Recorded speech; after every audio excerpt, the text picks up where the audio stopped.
Self-sabotage! It's self-sabotage!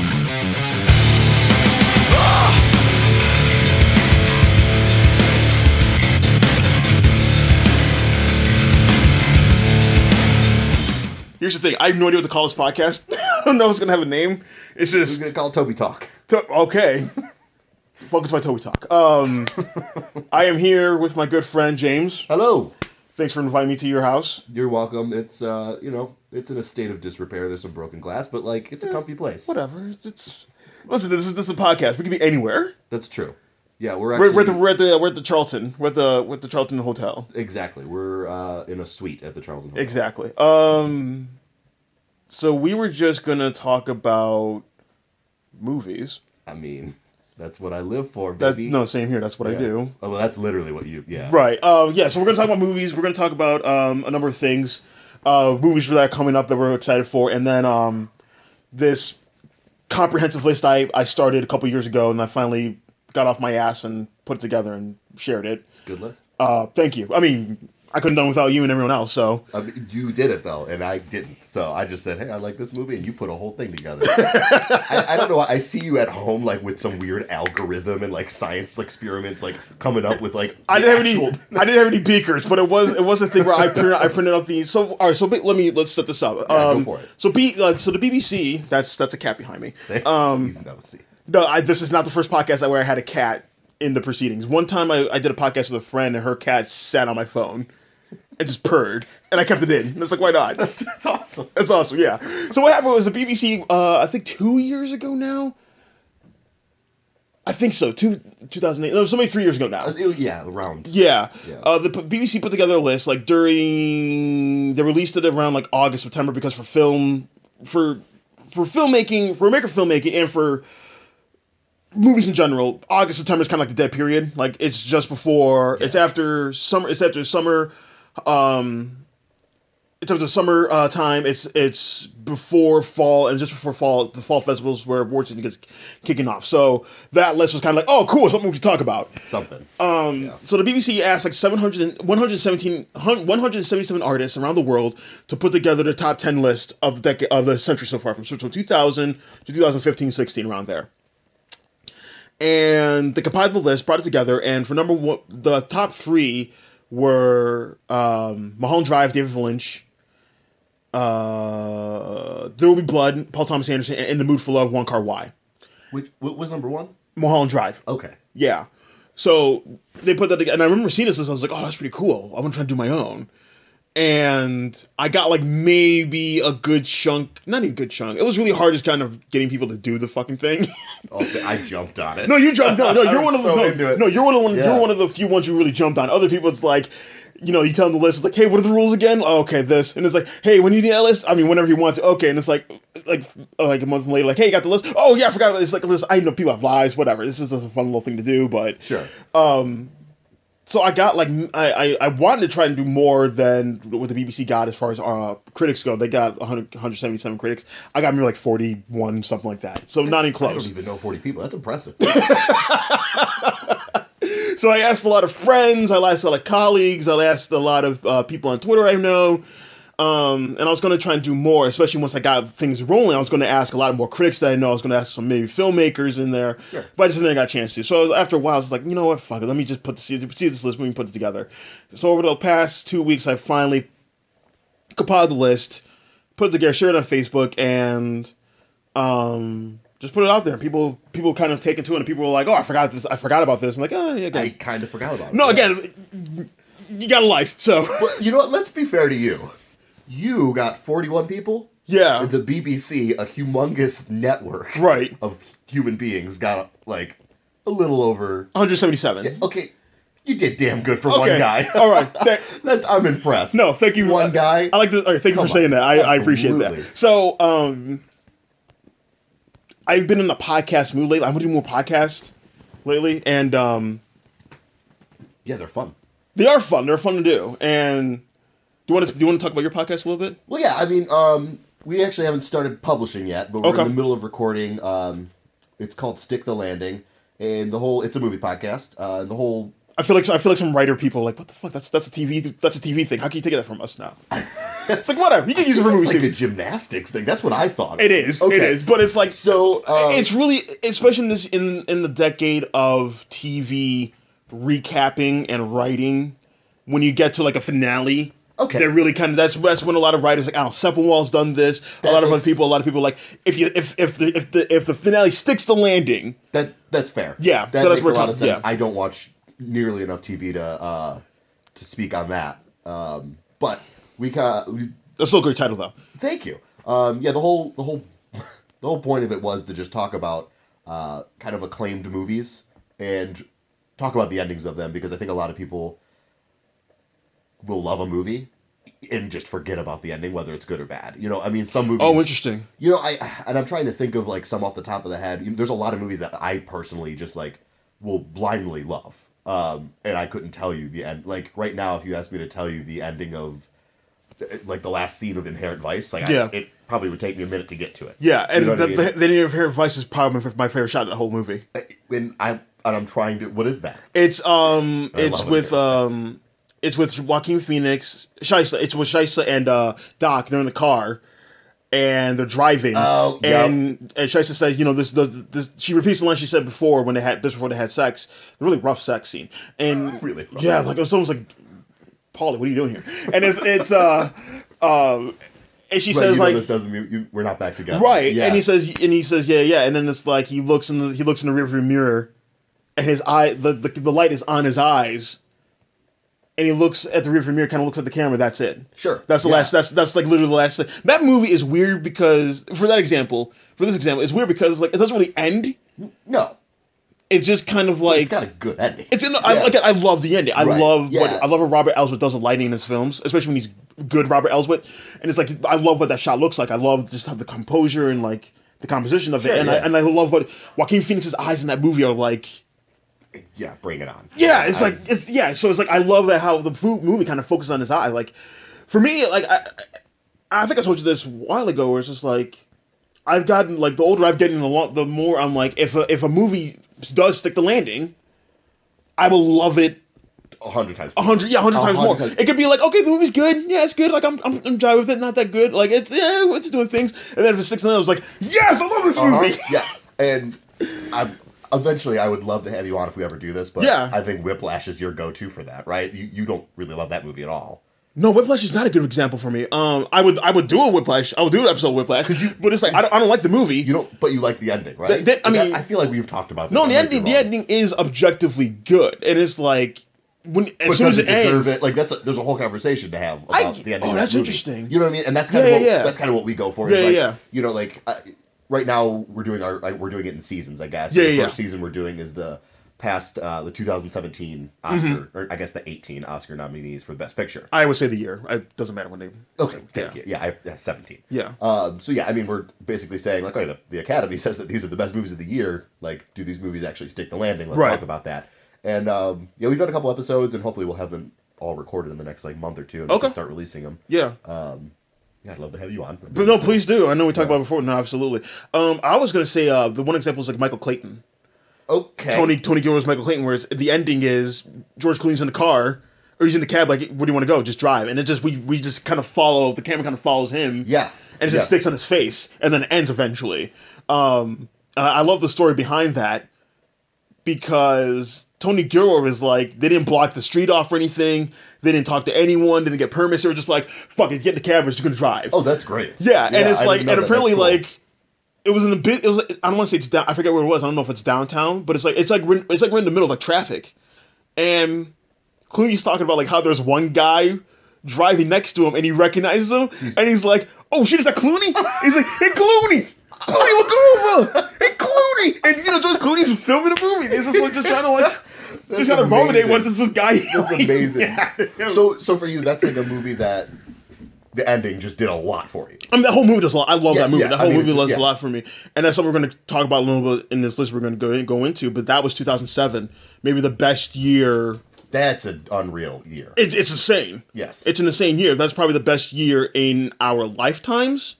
So far, I would probably, like, I think when I think of like good years, that's immediate. No, 2007 was up there. 2013 was really good. '94 you can go to bat for. '99 is another good year. 99 was a big year. 99 was a big year. Yeah, like yeah. it's funny, like you already mentioned the Oscars. This is something I mentioned numerous times. The Oscars, they have a tendency to fuck up years. Whereas like you'll have a really good year, and then you look at the nominations like this is what you came up with. What the fuck? Yeah. And it's like '99 was a great year. And then the lineup for Best Picture was American Beauty, The Insider, Sixth Sense, The Cider House Rules, and what was I don't remember the fifth one. The Green Mile. So yes, And maybe two of those should be on there. Yeah, that's a weird. Like, what do you put in? Right. What do you put the Green Mile on there for? It's like you don't. Yeah. Again, I don't even like The Matrix, but how does that not make it on the list? How does that not make it on the list? Like, and like Toy Story 2.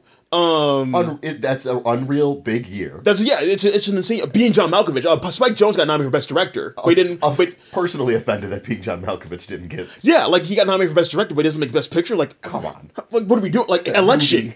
Alexander Payne's Election. That's another big movie. It's like, how did these movies?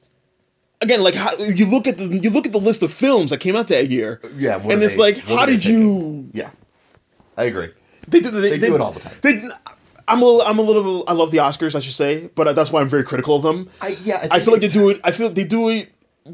2014 was the latest year where it's like, what the fuck did you guys do? And that was the one I was personally offended by. We could talk about that one. Was that Birdman? That was Birdman. Yeah, that was a bad year. They should redo that one over.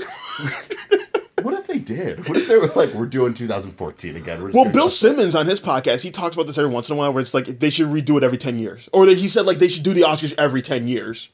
So you have enough time to kind of ruminate the films. Yeah, and films have enough. Yeah, there's a lot of times where movies will. I mean, talk about American Beauty. Yeah, I feel like at that time when that movie came out, everyone was like, "Oh, dude, so so good." But watch that movie now. Oh, I hate that movie. I don't like using the word hate. I hate that movie. Yeah, it's deplorable. Yeah, you can't watch that movie now. No, and it's other films that even the reverse side. Again, 2007. Again, that was actually a pretty good Oscar. And Not like bad. some films, like Juno, maybe shouldn't have been in there if you kind of look at it again. And like Zodiac didn't get anything. Which is, again, David Fincher's personally Zodiac. offensive. Right. And it's like, I mean, that kind of has a troubled thing where it's like, they wanted to release it for 2006, getting for that season when The Departed won that year. And Fincher, being as particular as he is like, I need more time editing. So they pushed it to 2007. It got released February, March, and it's like nothing. Like nothing. Like didn't make a mark. Didn't do that well in the box office. No, but the critics were like, what the fuck? Fincher did this. Like we haven't heard from him in 5 years, and he comes out with this. I still think about Zodiac like every week. Oh yeah, it's unbelievable. And that the fact that got, I mean, that's a hardcore snub. You know what I mean? Oh yeah. So yeah, I totally get what you're saying. Yeah. So that's your podcast, and so again, I did this list, and you can kind of. I was trying to get. I was trying to just get like just a lot of different flavors of people who would not just be like, oh, it's going to be. I didn't want it to just be like calcified to a degree. Sure. I wanted to get people who would be like, okay, like very different from me, or even people I know might have better taste than me, or just people who would go like some different directions. So I tried to do that, and I think I got that for the most part. It's a cool list that you did 40 movies for your I did 40. I could do more, but after a while, because it's like, it would just get to a point where it's like, okay, like 3 people looked for this one, 3 people for this, and I want to stop. I just want to stop after a while. Yeah. So I was just like, okay, 40 is good. 40 is a good number. I got like a good solid 40. It's a cool list. Yeah. I was going through it. There's quite a few I haven't seen on there. I don't want to say quite a few. There's a couple that I haven't seen. That's what I want to know, because the only film I haven't seen on here is Inside Out. And I'm not a Pixar guy. You're so not it's just a Pixar like, guy. Yeah. I've only seen 5 Pixar movies, the Toy Story ones and the Incredibles. That's it. That's fine. Yeah, and it's like I don't remember anything from the second one. I know I've seen it. No, Toy Story. Sorry, yeah, okay. It's like I haven't seen anything from the second. I don't remember anything from the second one, but I know I watched it, so I'm counting it. Yeah, there's toys. Yeah, there's toys. There's a little story, Yeah, they're doing their thing. Yeah. No, you got the list pulled up. I got the list pulled up. I would love to look at it because. Yeah. So okay, so I guess we'll go top to bottom. This is the top 10. There Will Be Blood 2007. Paul Thomas Anderson. That wasn't a surprise, really. I don't think Yeah. I was kind of hoping. Number one. Yeah, I was kind of hoping No Country for Old Men would kind of get up there, kind of be it. But it's like I know There Will Be Blood. We can talk about the difference between the two of them. Sure. But There Will Be Blood number 1, almost like not even like unequivocally, but it's just like that was not even clear, but it's like that was a solid number 1. Okay. Mad Max Fury Road was number 2. That lost that number one by just 1 point actually. So it was like pretty close. So I'm curious, like, Yeah. if you did this in 2019 or like 2020. Oh yeah, I'll be very fascinated what it looks like. Because I think Even now, there were because quite like, a few of these movies that came in very high. Yeah. That came out in 2015, which is like the year before you did this. So I think a lot of these are or fresh. yeah, the year even I did it as well. That's why like, and I have a couple notes, like some stats. I just looked at the list of these things I just kind of come off the top of my head. Yeah. But I'd be really interested. Like even now, even doing stuff like, because I know when I release my list, like Moonlight would be in there, for sure. Yeah, yes. And it's like again, Moonlight didn't exist when I started this list. Right, which is a bummer. Yeah, which is a bummer. But it's like Yeah. like I know for me, movies need time to actually be good. I agree. There are some movies. I think Moonlight's a rare example where it's like that's good. That's a masterpiece. That right came out out the gate. and yes. Yeah, people forget about are it. like, what the fuck? Like, this is probably one of the best movies in recent memory. Yeah, and it's like it's one of the best movies to win Best Picture. Like it's astonishing that movie won Best Picture. Still, Yes, that's a good win. that's a good win. Good job, guys. Yeah. But a majority of movies do need time. And I remember I think the last time you and I hung out, you mentioned Annihilation. Annihilation. And you said, Annihilation. you said in like 5 years that's going to be one of those where. I feel like in 5 years that's going to be a masterpiece. And yes, Because I feel like that's going to be one people are going to come back to. They're going to see things they didn't see before. Mm-hmm. They're going to connect with things they didn't see before. Sure. Because I saw the movie 3 times in theaters.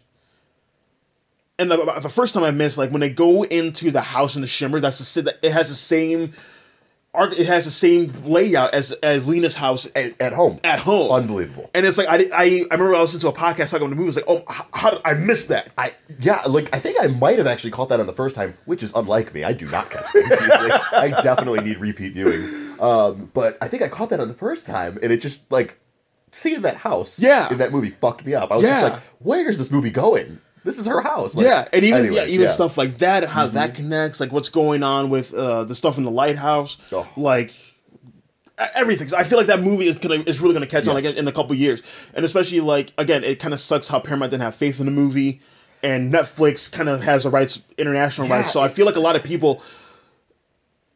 Hopefully they see it on Netflix. I don't know. I don't know if I know a number of critics I've talked to and listened to.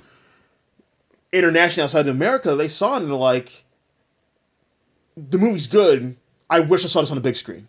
Oh, seeing it on the big screen was because I couldn't imagine watching that even on a laptop or even like in your house. It's like if you have a good setup, maybe, but still, it's like to get that encompassing. I've got a kind of fun. I own Annihilation. Right. It's actually kind of a calm movie for most of it. It's pretty quiet, and you got those folksy guitars, and I put it on one night, and I fell asleep, and I woke up at like 3 a.m. just to that fucking wailing bass, and like I look at my TV, and like the weird aliens falling over. I thought I was in a nightmare, man. Like, so it's pretty effective at home when you fall asleep to it and wake up in the middle of the lighthouse scene. But yeah, seeing it on the big screen was like a must. Yeah, absolutely. I saw that twice in theaters, and Jesus, like go see that. Yeah, you know, like absolutely. Yeah. So I feel like that might be one that might be connected with later on down the line. Yeah. So There Will Be Blood number 1, Mad Max Fury Road number 2, No Country for Old Men, Joel Nathan Cohen's Best Picture winner 2007. That's number 3.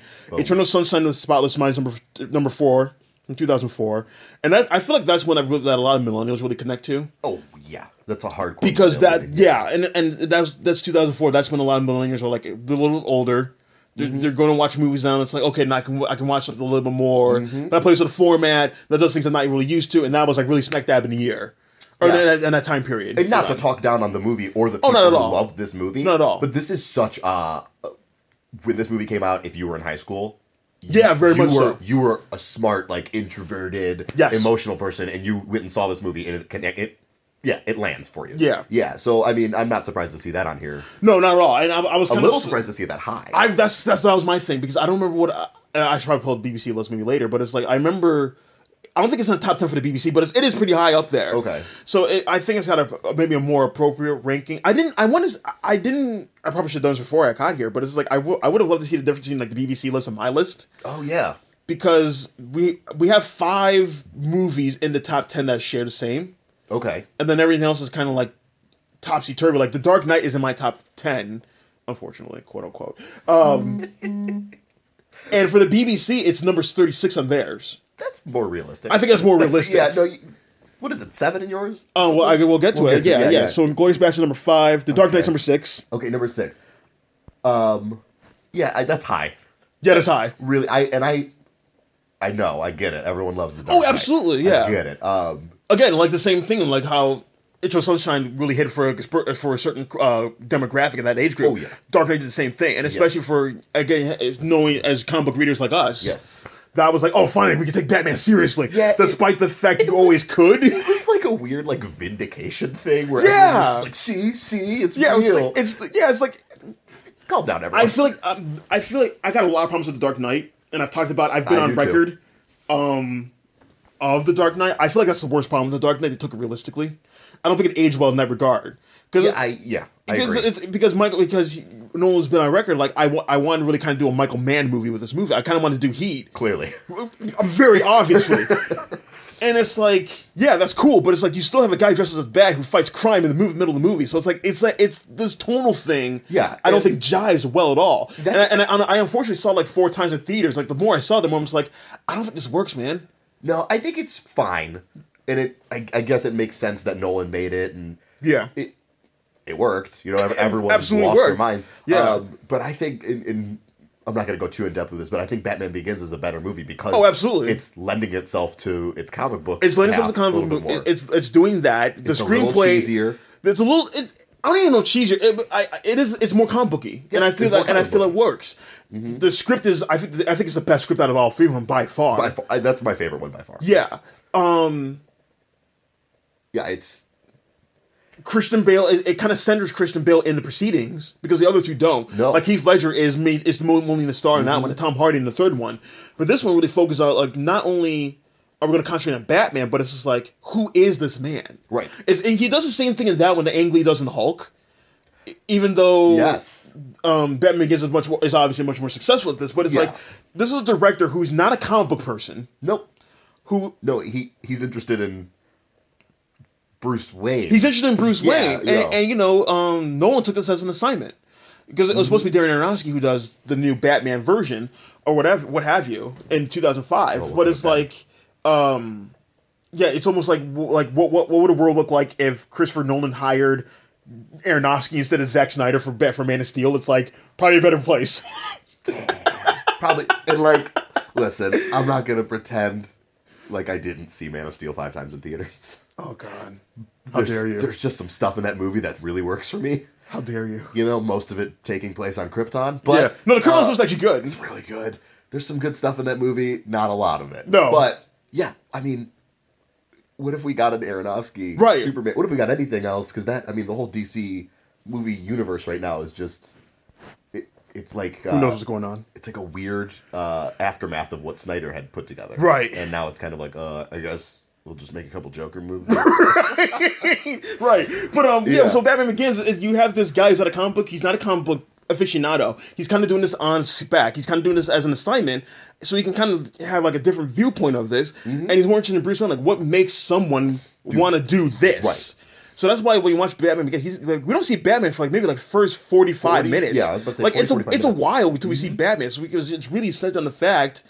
This is a damaged man who wants to repair not just himself, but the city where he came from. It's very humanistic. Mm-hmm. The more I'm talking about, the more I'm like, this might be the most human movie no one's done. Yeah, probably. Which is weird. Not really. No, not really. No, just weird in a comic book movie. Yeah, it's the fact that the comic book. Yeah, it's definitely. We just did our episode on Dunkirk. Yeah, and just talking about how that guy just is the coldest filmmaker. Nothing is human at all. Yeah. But yeah, Batman Begins probably is his most human movie. Yeah, it's up there along with The Prestige, which I think that gets better with age. Yes. I know people go to bat for Interstellar, and they're more than welcome to do that. That's my favorite Nolan movie.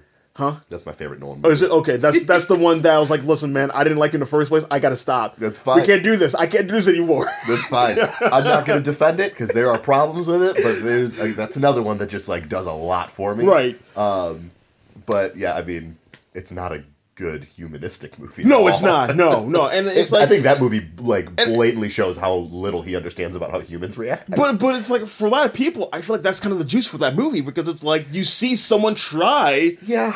To do that. Yeah. You see someone try to emphasize why he loves about humanity so much. Right. And it's just like that's stuff's interesting. not why I like that movie. yeah. Hans Zimmer is why I like that movie. But let's go on with this. Let's get away from Nolan. Yeah. We're gonna upset so many 25-year-old men. God, they're so upset already. So The Dark Knight's number 6, Mulholland Drive's number 7. All right. Again, which is BBC's number 1.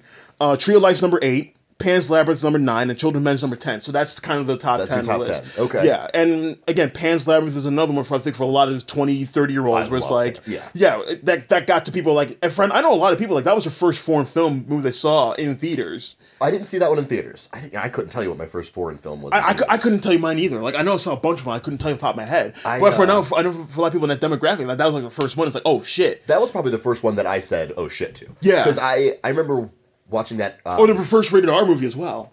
I didn't know. Yeah. I was quite young when that movie came out, and I saw it with my dad. We rented it on pay-per-view, and I just very vaguely remember being like, oh, it looks like a cool fantasy movie. I'm a little kid. And we put it on, and then when that general bashes that dude's face in with the bottle, I was like, oh, this is nuts. Like, and I fell in love with it. Like, I thought it was amazing. Because it might be Del Toro's best tonally movie. It's very tonally because it's a fantasy movie, but it's very much a historical drama. Like if you're going into that movie, it's about the Spanish Civil War. Mm-hmm. So it's like you have the fascists and you have the what's the other side? And there's gonna be some history major listening to this who are like yelling at me, but this is like the traditionalists. Like you have the fascists, you have Franco's side. Like they're still fighting in the woods. Yeah.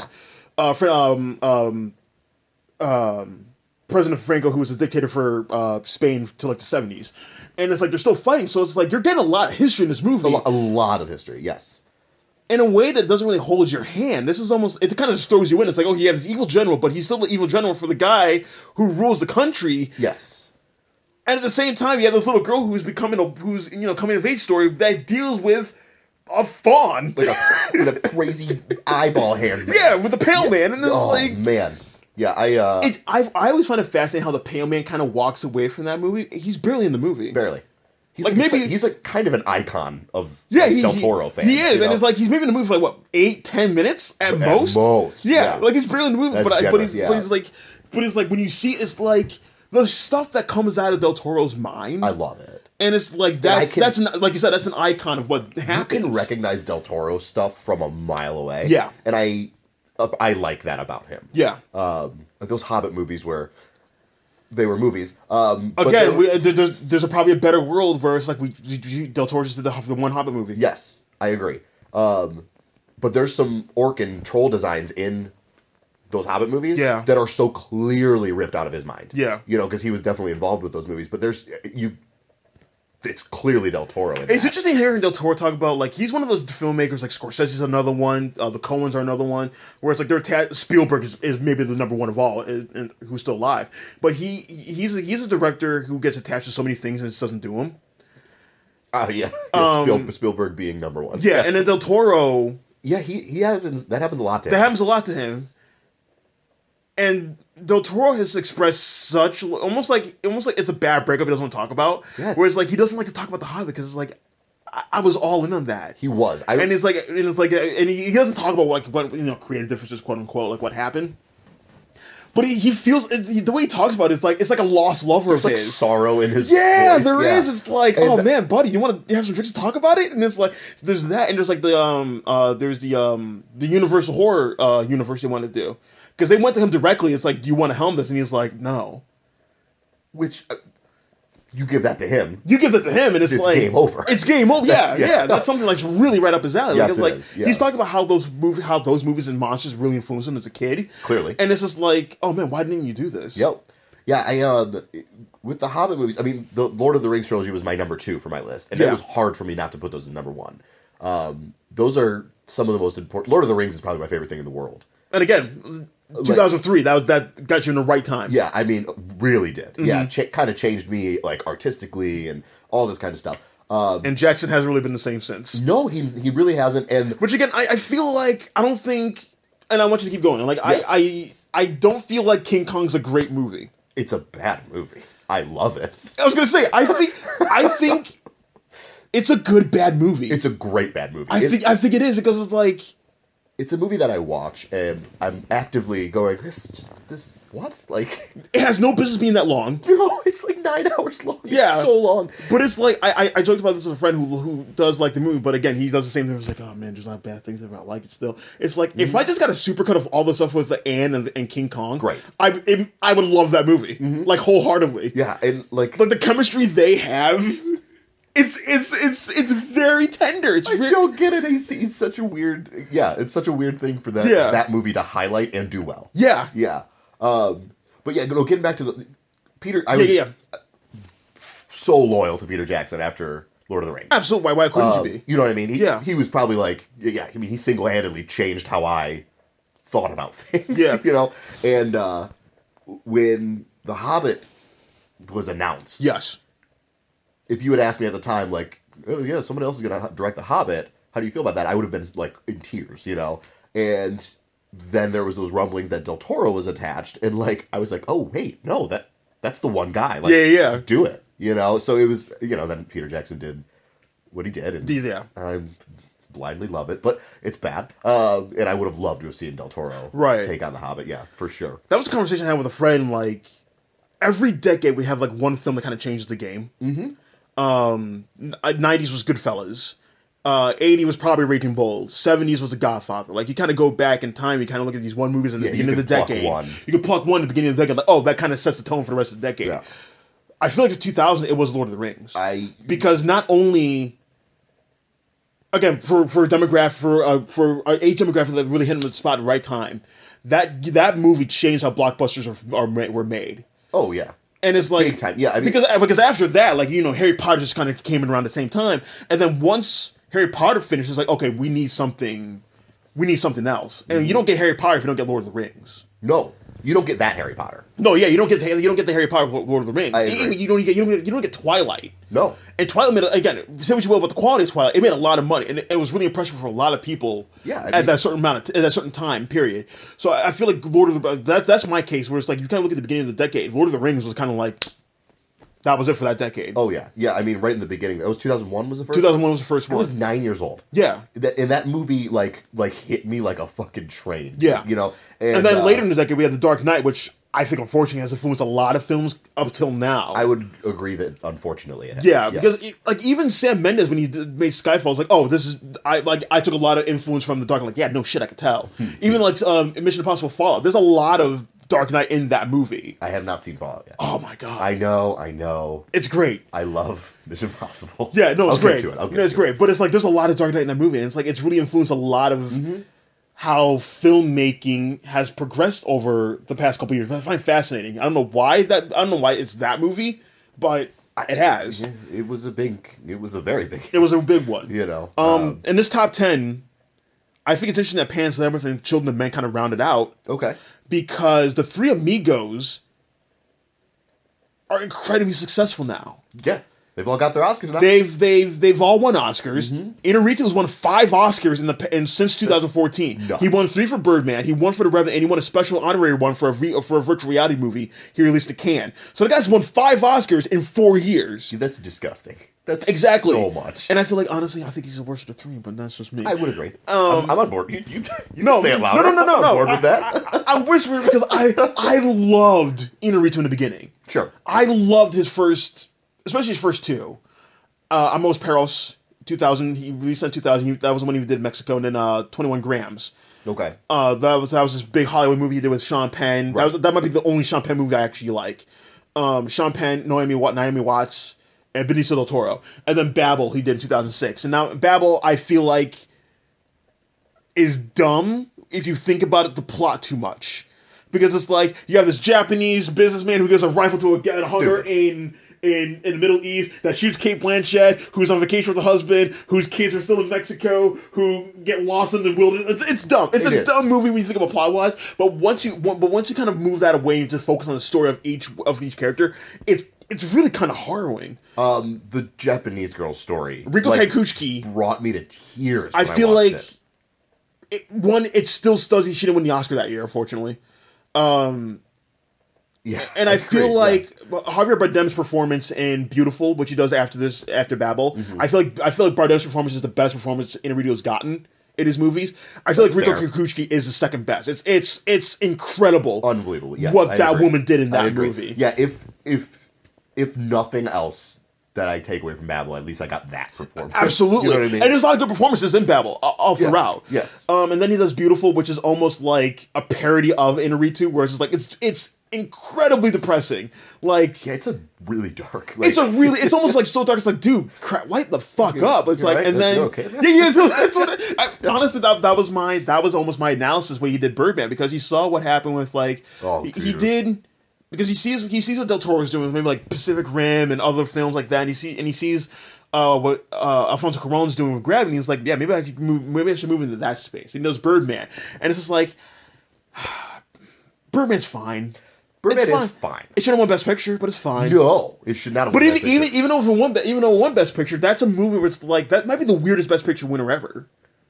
That might be. I would Because- love to go through that and Because figure out. when you look at Best Picture, it's either like a compromise in a couple of films, or oh, this is like a prestige statement on something, or about America or the world, or it's just a really fine crafted film. Birdman's kind of weird. What is Birdman? Exactly. Right? Yeah, I watch Birdman and I enjoy myself. Because it's kind of charming. It's got like a weird energy to it that I It does. like. It does have a good energy, to it, especially with the drums throughout the entire thing. Oh, and when you see the drummer, like like stuff like that gets me. Yeah. Especially how it's made to look like one shot continue. I mean, besides the front and the end Yeah. montages, it's made to look like an entire. Which is a little gimmicky, but I thought it was. It's very gimmicky. It's almost to the point. It's like, I don't know why you did this. Right. Yeah, Like, there's no like storytelling. No, there's no storytelling. It's just like, so it's oh, like, you did that. Yeah, it felt like something like Inarritu and Lubisky were just talking about like 5 o'clock in the morning. Like, hey, what if we did like a whole movie that's one shot? Yeah, let's do it. Well, sure. Yeah. But like I like it. But at the end of the day, what is Birdman? Yeah. Can't answer that for you. Yeah, I don't know Birdman's what that movie fine, and then I think Revenant is a bad good movie. That's a movie that tries to be Terrence Malick. That's a movie. This is my favorite thing. My critic friend said this is. Having just watched The Tree of Life like 2 nights ago. first time. Fuck. Oh god, we gotta talk about that. Oh, we will. I mean, it's on the list. We can talk about it now. But it's Okay. like, so real quick, like my friend who used to be a critic. Like he's one of my guys I go to. He said The Revenant feels like a Malick movie. But then Inarritu realized how hard it is to do a Malick movie, and he quit halfway through. That makes a lot of sense. That makes a lot of sense. Especially how that movie starts. Yeah. It's very much trying to be a Malick movie. Yeah. It's trying to be like the New World, where it's like, the action sequences in the Malick movie, like the New World and sort of Thin Red Line, like those action sequences, and then it just stops halfway through. Totally does. I remember two of my breaking points in that movie was when DiCaprio crawls out of the dirt when he got buried alive. Mm-hmm. You see like the spit, you see like the strain, and it's like, oh, they're gonna give him the Oscar for that. For that, yeah, for drooling. Yeah, they're gonna give him an Oscar for that. It's dumb. They're gonna give him. It's like, listen, if you're gonna give him the Oscar, you should have given it to Wolf of Wall Street. Which is weird that they didn't. I mean, Like, again, the McConaughey sonnet, that was in full force at that point. Yeah. He had that. He had True Detective. At the same time, it's like, we gotta give it to McConaughey. But it's like, you should just give it to him for Wolf of Wall Street. So that was my first breaking point. My second breaking point was like, the Inarritu spends like 5 minutes. It may not be that long, but it feels that long. Okay.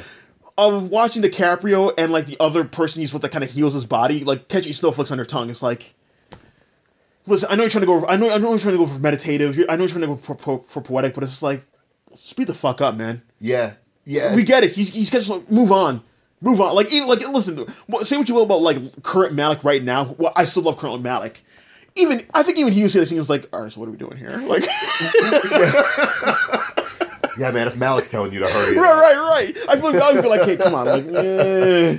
But speaking of Malick, Tree of Life. Okay, yeah. So I mean, so again, real quick, like, Malick just released a new cut of Tree of Life with like 50 more minutes of footage. Yeah, because I picked up the Criterion. Yeah. So it's essentially a new movie that they released, which I want to see, and I heard it focuses more on the O'Brien family. Okay. In that it focuses more on Brad Pitt's background, how he is the way he is. It focuses more on Mrs. O'Brien, who Jessica Chastain plays. It focuses more on the kids. So it focuses more on the Texas aspect of the movie, which I'd be more interested to see because I think that's. I think I ranked this on Facebook at one point, but I feel like Tree of Life is maybe Brad Pitt's top 5 performances. Fucking amazing. I love what he does in that movie, dude. Like Brad Pitt's one of those guys where I go to bat for him every time. Like after once he hooked up with Angelina Jolie in during Mr. Smith, mm-hmm. and then maybe up till I'll say Tree of Life because he won the Oscar for Tree of Life for producing it. That length of run of the movies he does, I think he's one of the best actors in the world at that point. He's He's a weird one because I think if you just grabbed 10 Brad Pitt movies from all of his stuff, I would say 5 of them are like unbelievable for. Oh yeah, because if you do that could be a podcast we do. If you take a hat, you throw. Oh my god. Okay, yeah, we gotta talk about like we've done. We're starting over. No, so if you take a hat and you threw every film of Brad Pitt's, you could probably pull out. Okay, you could probably pull out maybe like Burn After Reading, and you can pull out War Machine, and then you're pulling out something like Meet Joe Black, or you're pulling out Once Upon a Time in Mexico. You're pulling out Ocean's 12, 12 Monkeys, 7, Thelma and Louise. Like you're pulling out a lot of weird shit. Yes, like Fight Club, really weird shit. Yeah. But yeah, I mean, so yeah, him and. So this top 10 really quick. Yeah. I'm trying to think, what did I not see? I still got to go back to Mulholland Drive. We can touch on that. Okay. But I think that Mulholland Drive is the only one I hadn't seen. Okay. And then Tree of Life. So yeah, I mean, Tree of Life. Yeah. I'm just now getting very into Malick. Mm-hmm. I'd seen The Thin Red Line, which is still my favorite movie that he's done after seeing like half of his movies. Yeah, depending on what time of the day you talk to me, I switch between either Thin Red Line, New World, and Tree of Life is my favorite Malick movie. And that's a really good run he had. It helps it helps because those 3 films encompass 1999 to 2011, so there's a lot of time. Yes. He was supposed to do other movies at the time too, he just didn't. I rewatch The Thin Red Line every year. And the last time I saw it, the ending where you just see the coconut tree coming out of the water, that almost made me cry. Like I don't cry during movies, and it's like it's not a mantra. I just don't like. But it's like nothing to make me cry. But it's like just seeing that, I'm just like, oh man, like just kind of being on this journey again and watching that movie and just knowing like the encompassing backstory behind that movie. That was his first movie in 20 years. Everything's nice. And it's just like all the actors wanted to be in it, and like how everything kind of going on with that. But just kind of seeing that simple image of a tree coming out, like life in nature always prevails. Which he's and even juxtaposition with the first image where you see the alligator crawl into the water, like so life comes into the water, life springs out of it, and it's just like he's he's able to show you like 1 or 2 images, and it's just like almost like life changing. Yeah, absolutely. And with the Tree of Life, that creation of the universe sequence, absolutely beautiful. That can go right next to the end of 2001 for me. Yeah, where I'm watching the movie and I'm into it, and that sequence starts and the opera starts singing and I'm just gone. Like I am completely inside the film. I am not existing anymore. I watched that like 2 nights ago, I think, and I was like, fuck this. I cranked my subwoofer. I was like, I just got to get into this. Unbelievable. Oh, dude, it's just it's going so hard, and it's like. And I like that you mentioned 2001: A Space Odyssey because I don't know if you're aware of this, but the visual effects that Kubrick did for that, Douglas Trumbull, he got for that. Malick got him out of retirement to do that sequence in Tree of Life. That's amazing. Yeah, that's incredible. I had no clue. So they are directly connected. I had no clue, and you can kind of feel that.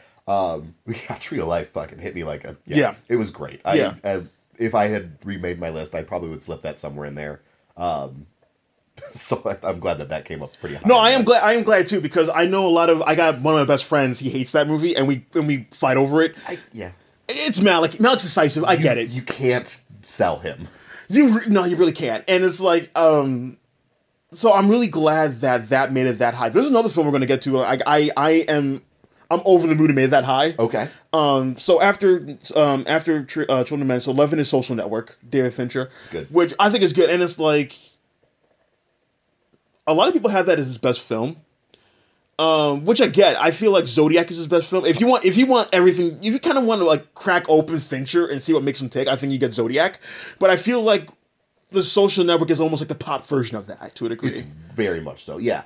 I avoided The Social Network for a long time. Why? Honestly, like, I don't know. Okay. Like, I think I was just like, fucking dumb movie about Facebook. I don't know. And I ended up watching it pretty, like, the last, like, 3 or 4 years. Yeah. And was kind of hypnotized by it. It's a really weird, that's a Sorkin, right? Yeah, because in that point in time, like, when it was announced, people were like, wait, Sorkin and Fincher, what the fuck? What's going on? Yeah, it's like, that was the initial, like, what the fuck? And then like, a couple minutes later, you think about it, it's like, no, that could be really interesting. And it was. That could be, because Fincher is someone, I don't want to say he lives and dies, but he needs a good script. That's fair. Not as bad as like if Ridley Scott has a bad script, you're just gonna get a bad Ridley Scott movie. Like Fincher can still make any script work, but it's like if you have like a superstar like a Sorkin, Yes, like that is like, okay, you're really getting something new. And it's like my favorite story of The Social Network, because I remember there's a backstory to this I'm not gonna get into, but I remember watching the movie again. I thought it was like, okay, it's gonna be like 2 hours 30 minutes. That movie's less than 2 hours. It's tight. It's a minute under 2 hours. It's astonishing. Yes. So the reason was, once they started working on the movie, Fincher, Sorkin hammered out the script. Fincher went to Sorkin's house, and it's like, okay, so Hollywood screenplays is usually a minute, a page a minute.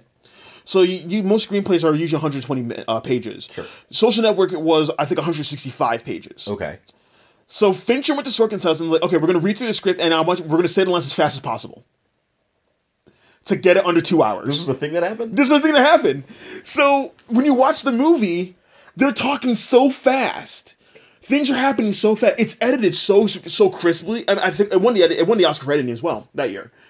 It's edited so crisp, so precise, Yes. so fast. The actors are talking so fast, it gets under 2 hours. Yeah, well, And it's nuts. that movie doesn't work if you take like that movie might work, but that movie doesn't really work as well as what we got if you take one element away. Oh, yeah. If you take Eisenberg out of that movie, Oh, God.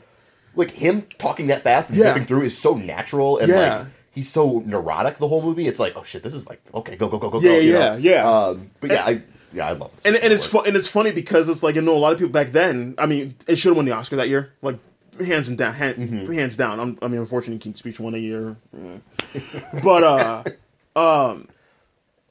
For the listeners at home, Toby just threw up his arms in like frustration and rolled his eyes.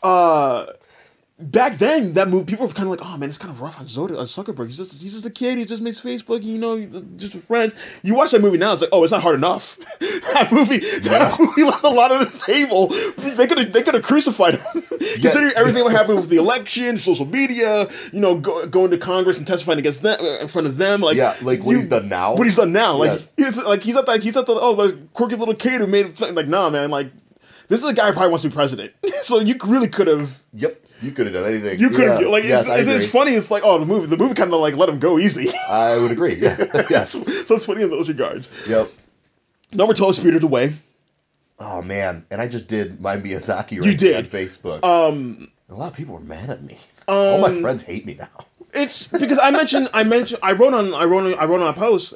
I feel like Miyazaki is almost the same with the Coens and Paul Thomas Anderson, which is like, you can't really rank any movie. Yes. Is pretty much the number one movie. Like, it doesn't really matter. It's I like, agree.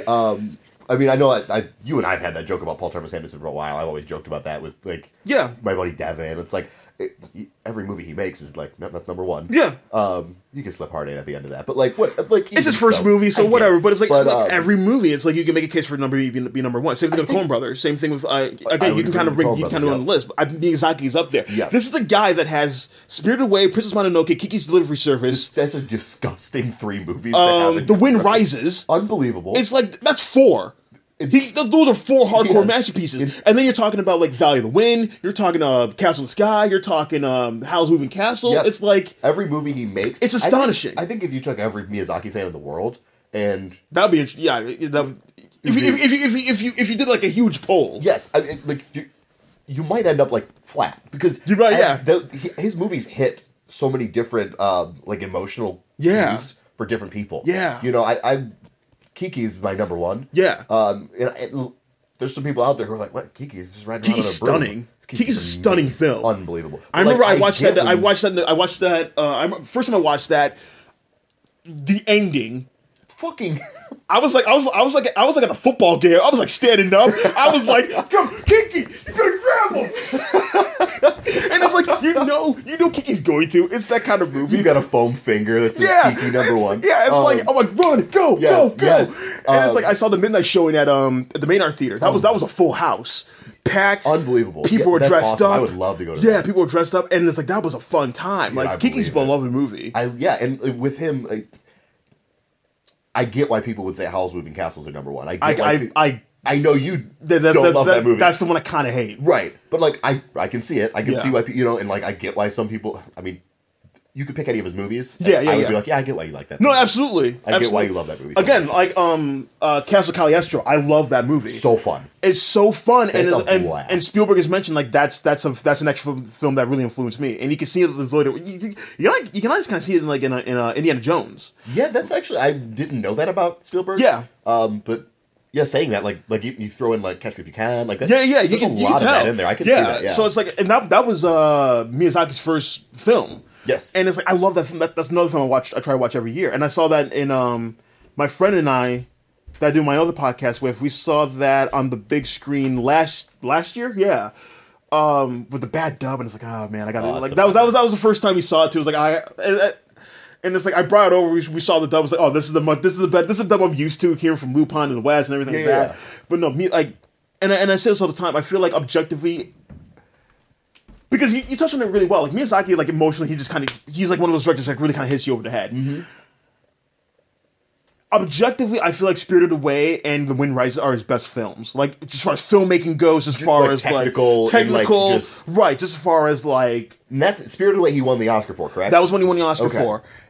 And Wind Rises was nominated for the Oscars. Well, unfortunately, I'm it still went, mad about that year. Don't get me started on yeah, those animated unfortunately, movies. it went up. Unfortunately, went up against Frozen that year, which is this Goliath, which it wasn't going to win, but it would have been cool if I'm still mad. it would have been cool if Miyazaki, his last movie, quote unquote, if he won for He's that already one. making a new I know, so yeah, let's yeah. calm down, Miyazaki. Yeah. We get it. He said that before. It doesn't Yeah, matter. it's really weird. He's coming out of retirement. He's got Daniel Day-Lewis coming out of retirement to voice a character. It's a real weird thing. So it's like objective. I feel like those are two best films, but it's like for me, Princess Mononoke all day. That's my favorite film I totally of get it. his. That movie is. It's big. It's sweeping. Mm-hmm. It's almost like a '90s film to a degree, where it's like it's got that scope to it. It's got like a great 90s film, female yeah. character. It's got the great male character. It talked about environmentalism. Again, a lot of movies doing that in the '90s. Yes. So it's like, I mean, he talks about it in all his films, but like that, especially in that decade. But it's just like there's a lot. The music, Joe Hisashi score for that movie particularly. I mean, he does all his music, but it's just like that's a stunning movie. Yeah. That's a movie I like. You could put that on, and I feel like I could bring anyone off the street. Oh, and yeah. They might not have ever seen a cartoon in their life. Yeah. And they would sit down and probably sit there with their mouth agape, just like how amazing like that this movie's coming out of the screen. And it has one of my favorite shots in the Miyazaki canon, where you have the deer god just walking across the water. Fuck. I love that shot. Can I say that? Yeah, please, yeah. We haven't sworn enough. No, but it's like I Yes. love that shot. Oh my God, it's dude. just this is a stunning shot. This is a stunning looking movie. It I mean, is. all those movies are stunning, but that one in particular is like there's something in Yes. there. Yeah, and the cool thing about Miyazaki is you get all these in-depth analyses is because they're so well made and so well thought out. Yeah. And you could also look at it from like a dumb standpoint and just be like, it's fucking cute. Like, Oh, yeah. I love it. And like even his like I feel like Mononoke is probably his deepest film as far as like what he was feeling at the time, because it's very clear that he cares very much about the environment. Right. And Mononoke is the harshest of his movies. In those regards, yeah. You know, and especially and- towards man, how they influence the earth and everything like that. Yes. I feel like his most personal movie might be The Wind Rises, because that's very much a 100%. young. Yeah, I think he's on record saying I that. think Like, it is too, because you know, that's the first one about a young man. Yes. That's the one where it's like he's someone. It's a young man who develops the fighter planes for World War II, even though World War II is not spoken about, and that was a little bit of controversy at the time when that came out. Mm-hmm. But it's about a young guy who develops planes. What does Miyazaki have in all his films? Planes. Fucking loves planes, dude. His planes are crazy in all Yeah. his movies. And also, I think is The Wind Rises the only like non-fantasy of his. I think all of his movies are. I think so. I mean, high yeah, fantasy. yeah. He has like there's like daydreams, but it's like everything else is very much fantasy. Yeah. That might be the most quote unquote straight movie. Yes. That he's done. Yeah, I love that. Yeah. So we got Spirited Away number 12, and Let's this is the film I was so happy to make it up to this high. The Assassination of Jesse James by the coward Robert Ford. love this movie. I love this movie. I'm on the record. Okay, I'm not on the record, but it's like Chris Tapley from Variety. He's one of the top rated, well known prognosticators of award season and just a film critic. He's really good at his job. Last year, and he said this tweet, and I've been thinking about it ever since. He said last year, after award season was done, after the Oscars, I think maybe towards the end of the season, he said, another year's gone by, and another year we have not had a film as good as Jesse James. And That's a bold statement. I love when people make bold statements. I love when Yeah, people, I love yes. when they happen. So I remember seeing a tweet. I remember thinking about it. I was like, fuck, I think I agree with him. Really? Yeah, and when I say that, it's not to say they're having better films than Jesse James. Of course, there have been, or films that are as good as that.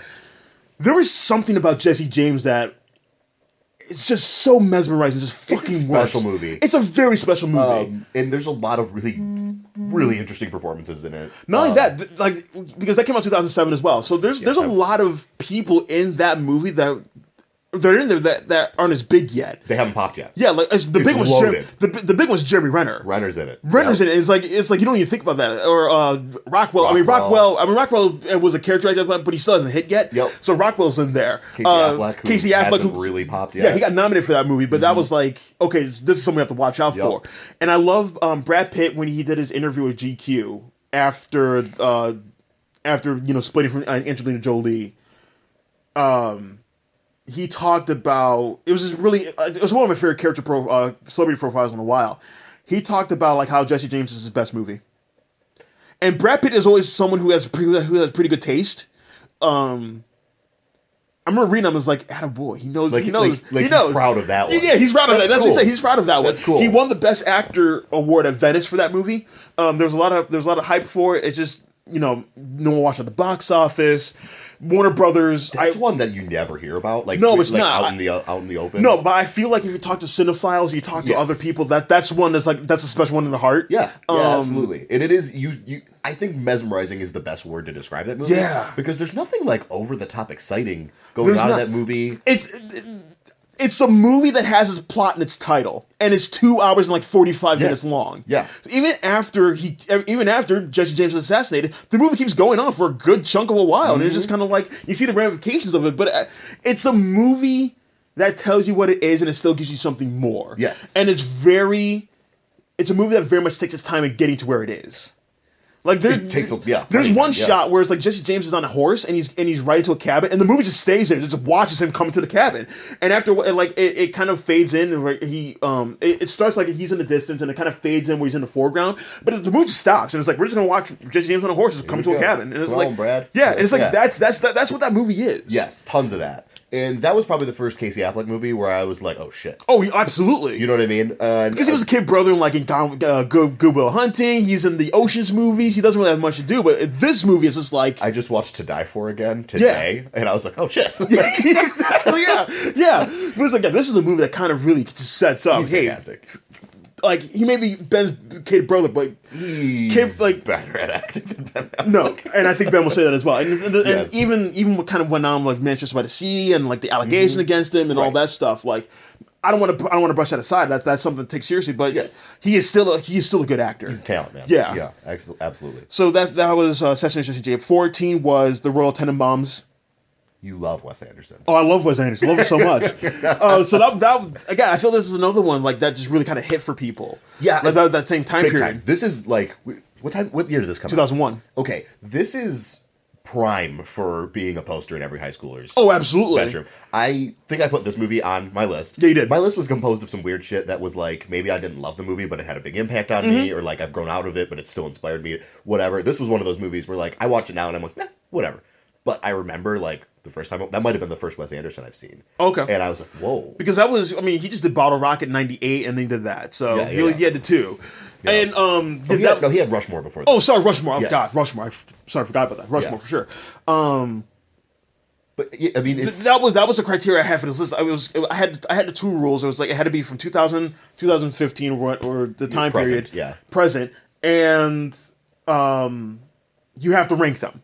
Other than that, go nuts. And I had a lot of people, like, you know, as you mentioned as well, like Lord of the Rings. Like, can I had a number of people ask, like, can I do individually? Can I just do one thing? And it's like, dealer's choice, your call. Yeah, I will work according to what I'm given. If you want to have individual movies, which some people did, and interesting enough with Lord of the Rings, like Return of the King never popped up. It was always Fellowship or Two Towers. Makes sense. It does make sense. I get it. Yeah. I love the whole item. Sure, yeah. I can't separate it. Yeah. But yeah, the Fellowship is the best of the three. Yes. It's a fucking masterpiece. Two Towers is good too. Two Towers is really great. I think a lot of people love that movie because of the battle at the end. It's so breathtaking. You know what's funny? It's like and Lord of the Rings is on December 19th, but it's funny. Lord of the Rings is a good movie. It doesn't really have cachet with me personally, per se. Sure. It's well made, and again, I just mentioned like how that influenced filmmaking for the entire decade going on. Yeah. But it's just like I remember for some reason it was like a slow down scene between Frodo, Gollum, and Sam, where it's like they're kind of walking through, and Frodo's getting like he's freaking out for a little bit, and it's just like I don't know, for some reason that scene was like, oh shit. I get it. I get Lord of the Rings. Interesting. I get it's like I get why people love this movie. Yeah. And I remember just sitting there. I was like flipping through channels like on a slow day, and I'm just like, oh yeah, okay. it was so weird. I don't know why. Like that scene in particular, I was just like, oh, that's interesting. I get it. I get it emotionally. Okay. Because intellectually and like objectively and everything like that, of course I get it. But like, emotionally, I'm just like, oh no, I get why people will die for this movie. Yeah. I would die for these movies. Yeah. Yeah, absolutely. So Royal Tenenbaums, Drive is number 15. I'm kind of mad about it. I'm kind of mad it's on the list. I'm kind of mad it's that high. I don't care that it's on the list either way. Mm-hmm. I don't understand how it's that high. I don't either. I like Drive. But again, I feel like for a lot of millennials, especially in the younger side, yes, they love that movie. A lot of kids love this movie. Yeah. And this is probably one of those movies where if you were like 15 when this movie came out, absolutely. You were like, I'm an adult now. Yeah. I've seen Drive. That's yeah, right. So smug. That's probably jacket. That's probably their Pulp Fiction. Oh wow, yeah, that probably is. That's probably like a modern day Pulp Fiction. That's really weird. And which is sad to say because at least Pulp Fiction is saying stuff. This one doesn't say shit. It says nothing. Again, I like Drive, but I get it. It doesn't need to be on this list. I can't stand the movie. I feel like it's because when I had my website up, I had so many students come up to me and it's like, I want to write about Drive. And they did, and it was like they'll talk about like, oh, the imperial complex where it's like Ryan Gosling replaces the husband. It's like, that's the plot, guys. You're not telling me anything about the movie. This is the plot. Like, tell me something about this movie says nothing. This movie says Ryan Gosling does even less. Ryan Gosling's just asleep, and he looks great, and there's some cool synth music, and he's got a toothpick, and I'm like, all right, cool. But I am not a fan of Nicholas Winding Refn. I can listen him, and it's funny because him and Wes Anderson. I don't like Wes Anderson's movies, but it's like I can listen to him talk about movies all day. I can listen to Refn talk about movies all day. I just don't like his movies. That's fair. Yeah, it's interesting. It's interesting. They're such those two specifically are very. They're very stylistic. They're very much. Yeah. So like, if you don't like that style, forget about it. Oh, absolutely. And I get it. Yeah, they're very decisive in those regards. Like it's everything like on the screen. You could tell the work that goes into it. Does Wes Anderson pop up on here again? He does. Yeah. Okay. So he's one of the handful of directors who were on here twice. Okay. So I've always loved Wes Anderson. Okay. Yeah. I've seen all of his movies a million fucking times. I think in the last year or so, I've come to realize that I don't love Wes Anderson. What happened? Well, nothing bad. Nothing, and I still will put a Wes Anderson movie on every day of the week. But I think as I've grown up, I've come out of the whole like, oh my god, he's so like, oh wow, he's this genius. No, he's just very charming, and I'm comforted by his movies. Like I like putting his movies on and just being like, oh, it's cute. I love that's interesting. I love. I'll go to bat for Fantastic Mr. Fox. That's a great movie for me. But I won't like the rest of his movies. Like they're just fun and like nice to have on. I remember Martin Scorsese has said Wes Anderson is the director that's most like me out of the ones working right now. I don't know how to react to this. I think it's the attention to detail where he's looking at. Because Scorsese really, I mean, Anderson is almost too specific to his detail, where it feels like you're in a dollhouse and you can't wreck anything. Scorsese is very much attention to detail. Yes. So I think that might be what he's looking at. But again, I would love to sit down with Scorsese for anything and just ask him, why Anderson? Why Wes Anderson? Out of everyone who's kind of working today. I just like the idea of Martin Scorsese watching like Isle of Dogs. Scorsese watches everything, so. Yeah. Another thing about Anderson is he's so every detail he has to lord over, you know? Yeah. And I think that's why I would love for him to just go straight up, just be a stop motion director from now on, because he does get control over everything. There's a little shot in Isle of Dogs where I'm not going to remember the damn dog's name, but Bryan Cranston, he says something like, stop licking your wounds, and then it cuts to Jeff Goldblum's dog, and his eyes just move in this little back and forth manner because he is licking himself, and he's like innocent, like he's like, and I'm like, oh, that's Wes Anderson, is just having that level of control over the movement of an eyeball And I think his 2 stop motion movies work better than most of his live action movies because of that. Yeah. Because you can't do that with a real human being. Right. But moving on. So Drive's 15. Lost in Translation is 16. Again, same year, 2013. 2003, sorry. Yeah. That's just a movie that, like, really kind yeah. of at the right moment in time. I still have not finished that movie. It's okay. I've had a lot of people yell at me about that. I'm not gonna yell at you. You're in the same no, place. not you. No, I've had a lot of people yell at me like, "How have you not finished Lost in Translation?" Like, I don't know, man. It's fine. I love hearing people of color critics talk about it, and it's like, not as much racist. Where it's like it's about 2 white people in Japan. We don't get much of Japan, and it's just like, oh yeah. Again, that's kind of the same problem we're going to talk in a movie 2 spots from now, but that's what happens, unfortunately. Yeah. But again, that's kind of what I talked about with Sofia Coppola, where it's like, all her movies about rich white women because she's a rich white woman who's part of Hollywood royalty. So it's like, write what you know.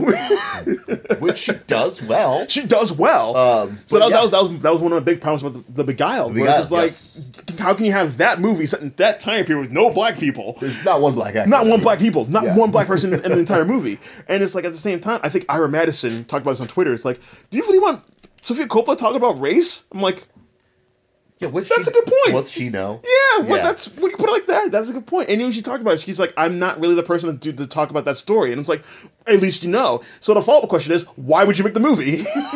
Well, you could make that movie in any time period. That movie has nothing to do with that time period, Sure. I don't think. It's just about, like, some rich white people taking care of an Irish man. Yeah. Like, you could... It's a movie about Nicole Kidman watching Colin Farrell, which, again, that's right up my alley.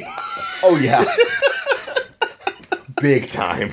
It's a movie about a bearded Colin Farrell seducing Kirsten Dunst. Yeah, sign me up. Yep. Yeah. So, but just maybe make that movie happen in like the Revolution or something. Yeah. Where it's not as important. Yeah. Or maybe producing a little black woman direct the movie. Like sure. Something like yeah.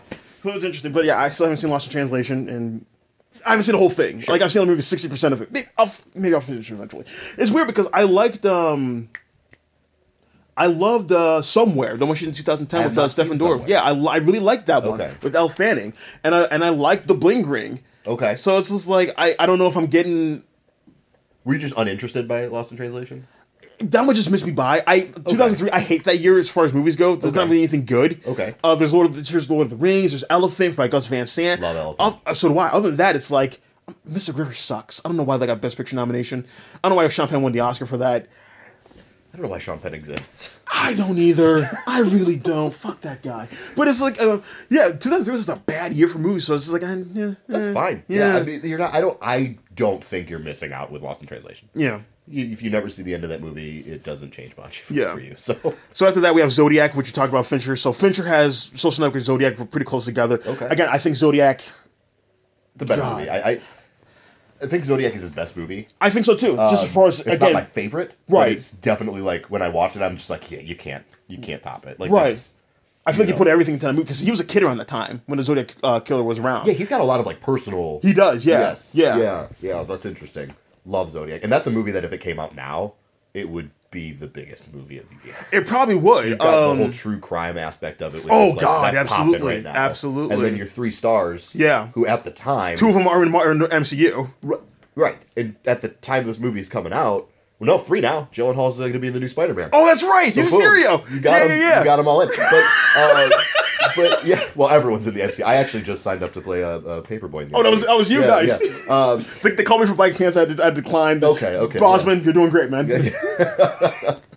But yeah, I mean, Zodiac, with those 3, if you made that movie now, forget about it. Where Downey Jr. and Ruffalo are at, and Gyllenhaal is like this respected titan right now. Gyllenhaal's probably... Him and Joaquin Phoenix are probably the 2 best American actors right now. Yes. Male American. I mean, you can have... you can throw Michael Shannon in there. You can throw Denzel when he wants to do it in there. That's fair.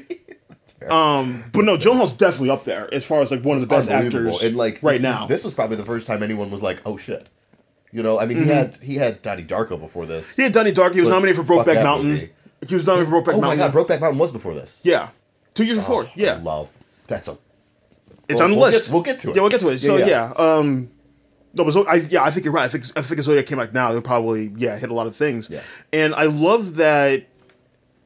I feel like Gyllenhaal was kind of broken by Zodiac. Okay. Because Fincher's like, okay, take 89, take 90, take 91, take 92. And for simple things, they'll be like, okay, James, you have to open the door. Take 20, open the door. Take 21, open the door. It's stuff like that. Downey Jr. was kind of like, all right, fuck you, Fincher. I'm ready to go battle. Like, he was kind of willing to go for that. Really? I feel like Gyllenhaal was kind of like, and there's been reports about this, Gyllenhaal's kind of broken by that. Interesting. And I feel like because he had this, and then he had Prince of Persia. I love Prince of Persia. I think Prince of Persia is a good action movie. Good movie, thank you. I think it's a good action movie.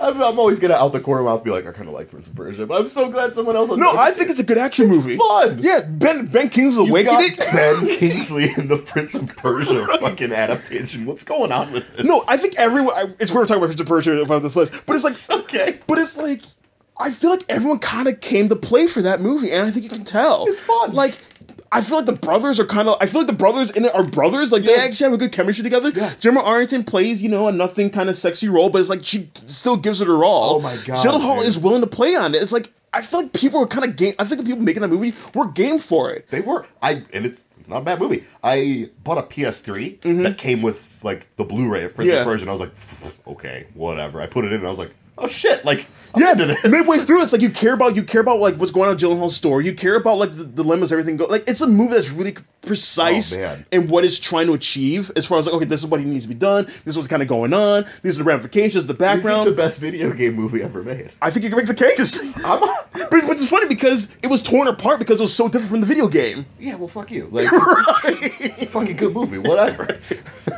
All right, what do we got next? Her, Spike Jonze, 2013, the one he won the Oscar for original screenplay, and I like her as well. I don't love it as destroyed me as a human being. I think I told you about this. Yeah, you I did. went through a really rough time, and I ended up watching Magnolia and like Synecdoche and Her, like all which of them, is like, the same week. Those are good 3 films.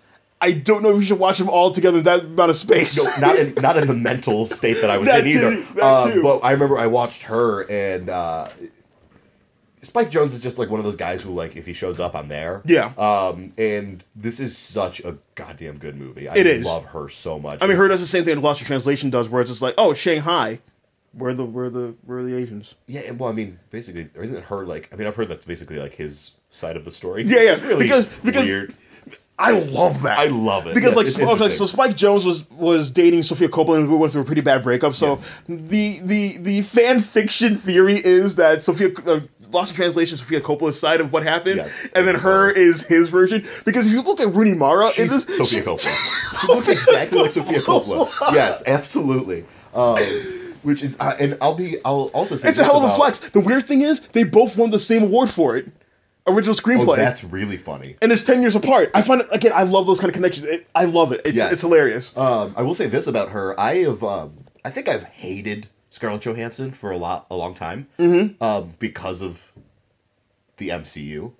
Oh, really? Yeah, I was such a snob when like that whole thing started, where I was like, I'm the comic book guy. Like, I was the guy in my group of friends who we would all go out and see the movies, and then Thanos would turn around and everyone would go, James, who's that? Oh, yeah, and I was yeah. like, that's Thanos. Yeah. And when she was cast, I was just like, this is what we're going with? Like, I was waiting for that badass Russian spy to show up, and it just never happened. Yeah. So, like, I held that against her. Her was the first time where I went, oh, fuck, no, wait, I love her. That's interesting. Because I'm a little bit older than you, so for me, not even the MCU, it's just like, okay, she was a kid actor, she was in Horse Whisperer, she's in Lost Translation, she was in Ghost World, whatever, and it's like, okay, she's good, she's okay. I don't see anything special about her. I know people love her because she's, she's vulturous, she's got the big boobs and everything like that. She's a good-looking girl, yeah. She's objectively a good-looking girl. Yeah. Doesn't do much for me, but whatever. Same thing with you. Her was the first time I'm like, oh, shit. Yes. Because for me, personally, it was just like, I don't have to look at her. Well, she's got a great voice. She's a singer as well. She's having so much fun in that movie. Yeah, she's a singer as well. So, and she has that kind of raspy voice that can be kind of sultry and can do a lot of things with her voice. So it's like, that was the one that's like, oh, she's actually doing a really good performance in this. Unbelievable. And it's even interesting because she replaced Samantha Martin, who was supposed to be the voice of Samantha. I mean, that's where the name comes from, Samantha. Well, that makes sense. So it's just like, so she replaced her. So this was like an 11th hour thing as well. So it's like to do that performance at that circumstance, it's like, that award show, I was like, nominated for Best Supporting Actress. I don't see why not. Amazing in that movie. I've come to just completely fall in love with her at this point with Under the Skin and I Don't Give a Fuck. Lucy, I'm going to bat for every day of the Lucy's a week. good movie. I love Lucy. I think when Scarlett Johansson is just like given a weird role to just play like a Yeah. fucking alien or something, Yeah. I'm like, okay. So it's I mean, her and Under the Skin those are my two as well. 'Cause I love Under the Skin as Under well. the Skin. So it's like those two back to back. It's Sure. like, oh shit, like, and then unfortunately she did Ghost in the Shell, and then Well, you know, we all make mistakes. cultural appropriation, and then that's a whole thing. And it's like, Yeah. okay, Scarlett, what are you doing? I don't even. Yeah, why was she? Okay. Yeah, moving on. No, but her's good. Yes. Spike Jonze is that kind of weird guy where it's just like he'll direct a movie, or he'll run Vice, or he'll act in either Moneyball or Wolf of Wall Street, and it's just like, Weird dude. Yeah, it's just like shows up and does his thing. Shows up and does things. The last thing I do want to say about her. Yeah. I have, and I'm sure I've talked to you about this. I really don't do well with sex scenes in movies. Yeah, that's right. I just find them very uncomfortable and like most of the time not needed. The sex scene in Her, where it's just a black screen, is unbelievable. I was like taken away. I was. Well, it's a black screen between a man. Yep. And a voice. And an operating system. Yes. And it works. And I was just like, this is the best sex scene I've ever seen in the movie. It's so great. That year, Joaquin Phoenix had Her, and he also had The Immigrant. Good year. That's a pretty good year. Impeccable. And it's like, I love both of those movies that he's done. And it's like, this is where we're like in post-crisis Joaquin Phoenix after I'm Still Here. Yes. And it's like, you had The Master. Yeah. Okay.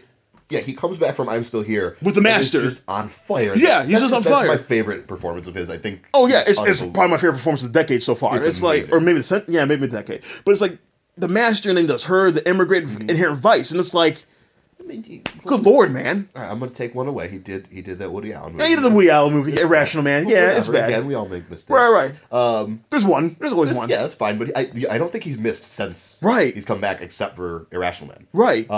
Because even this year he has three. He has fucking 3 bangers. Yeah, dude. he has You're Never Really Here, which he won the Oscar for at Cannes. The best actor at Cannes. Don't worry, he won't get far on foot. Right, and then The Sisters Brothers, which looks really fun. Where it's just like yes, and those are 3 vastly different movies. Very much so. And he looks completely different in every movie. Yeah, and his range is just impeccable. Like, and he has the Mary Madeline one, which was kind of that didn't come out, did it? Yeah, it like came out overseas, but never came out over here, and then they were just like, forget it. I mean, but still, he's playing Jesus Christ, and that's the movie he met Rooney Mara on. So it's just, and they're dating right now. Yep. So it's like, talk about a power couple. So it's just like, oh my god, dude. Yeah, they've done quite a few movies together, haven't they? Because they did Don't Worry, We Won't Get Far on Foot either as well. Yeah. Did you see that? No, I haven't. Loved it. I heard it was good. Yeah, Jonah Hill, bring it. Yeah. Give me that series. I mean, for Gus Van Sant's very hit or miss. He's very he's either giving you Drugstore Cowboy or Elephant, or he's giving you what's that fucking movie? The Racky movie with Matt Damon. I forget what it's called. But it's like he's either high or low. There's no in between. I'll say this about Don't Worry, He Won't Get Far on Foot. That was probably like the base hit. Pretty good. Okay. I wasn't mad about it at all. Listen, from Gus Van Sant, I'll take a base hit. Yeah, and a Gus Van Sant base hit is a lot better than a lot of other people's base hits. It's a good movie. Joaquin Phoenix. Sea of Trees. He did that one. That was good. Lord, that was bad. I stayed away from it. Please, thank you. Yeah, that was bad. So 19 was The Lord of the Rings, as you mentioned. 20 was Ex Machina. Ex Machina made the list. Cool. Yeah, that's a cool pick. Yeah, I love that movie. And again, like you said, like during the time I started this list, probably fresh in people's minds. It came out that same year. Yeah. I haven't seen it since it came out in theaters. I own the movie. I got to watch it again. I love talking to some female critics who are like, "No, this movie's really sexist." I got that a number of times. I'm like, I can see it. I feel like, and again, maybe because I'm a man, I'm seeing it differently, or again. I know a lot of women who feel the exact opposite of those critics, but it's like I just love hearing the conversation on what it could be. It's interesting, yeah. It's very interesting. Because I would have never looked at it that way. Yeah. Because it's about robots. Yeah, because essentially it's a man making his ideal robot. Yes. Female robot. So I get it in that regard. But my thing is, and again, I need to watch it again, but it's like the last half of the movie, Alicia Vikander kills everybody and leaves. Yeah, she wins. Yeah, she wins and becomes her, and she tries to become her own person. Yeah. So that's every time I talk to a female critic, they never talk about that part. Right. So it's like, who are against the movie. So it's like, I kind of want to watch it again, but at the same time, I kind of want to have that conversation again with them after watching, because it's like, yeah, she tries to be her own person at the end. She kills Oscar Isaac and she leaves Domhnall Gleeson there. To die, basically. So it's just like, shrug. Like, what about that part? Yeah. The end of the movie. The end of the movie, like the kind of one that wraps the bow up. And again, like the legacy of this movie is Oscar Isaac dancing. It's fucking amazing. It's amazing, dude. Not even from like a fun standpoint, from like a snarky, fun, ironic gift standpoint. Nope. No, in the movie, it's a good scene. What is the line that he drops? Because he says something like, "I'm about to go cut this rug," or yeah, something like that. Yeah. I was just like, "You got it," and then he just goes into it. That's my own complaint in Annihilation, where it's like, Alex Garland, you have Alex Isaac again. Where's the dancing? Where are you gonna have him dance in that dark movie? Why can't he? Why can't him and the alien dance in the lighthouse? Why?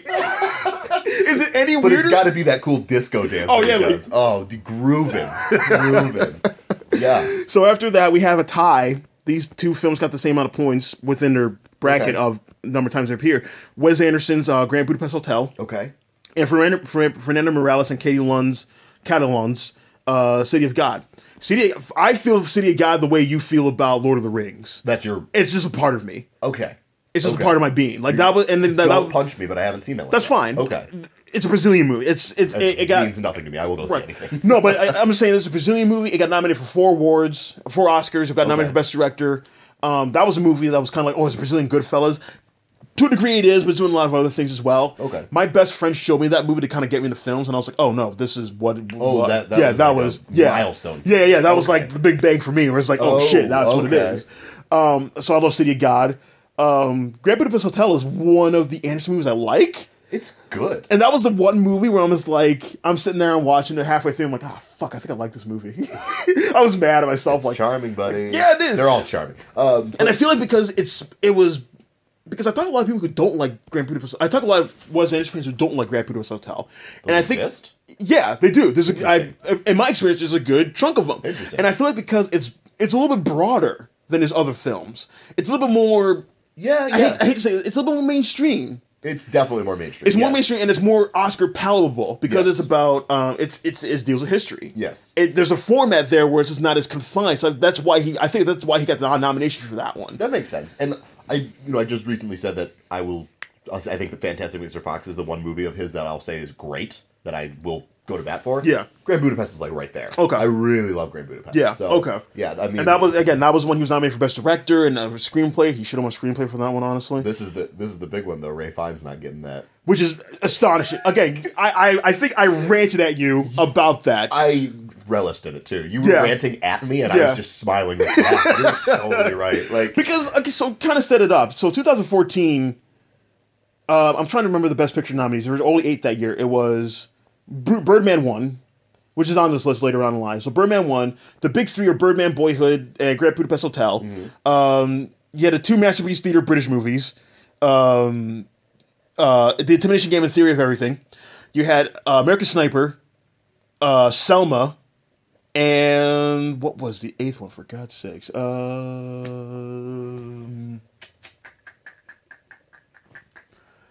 I'm going to have to cut this part out because I'm just... Whiplash, yeah. Oh, I didn't know that Whiplash got the Best Picture now. Yeah, so you had those 8. And again, 2014 I thought was an incredible year of film. Yeah, it was a good year. You look at that lineup, it's like, what the fuck happened? Half of those I do not like. Yeah, it might be the most unlikable lineup that come up in a long time. Mm-hmm. And like even Selma got screwed because we got 2 nominations, and one was for Best Picture, one was for Best Song. It's like, how did that work?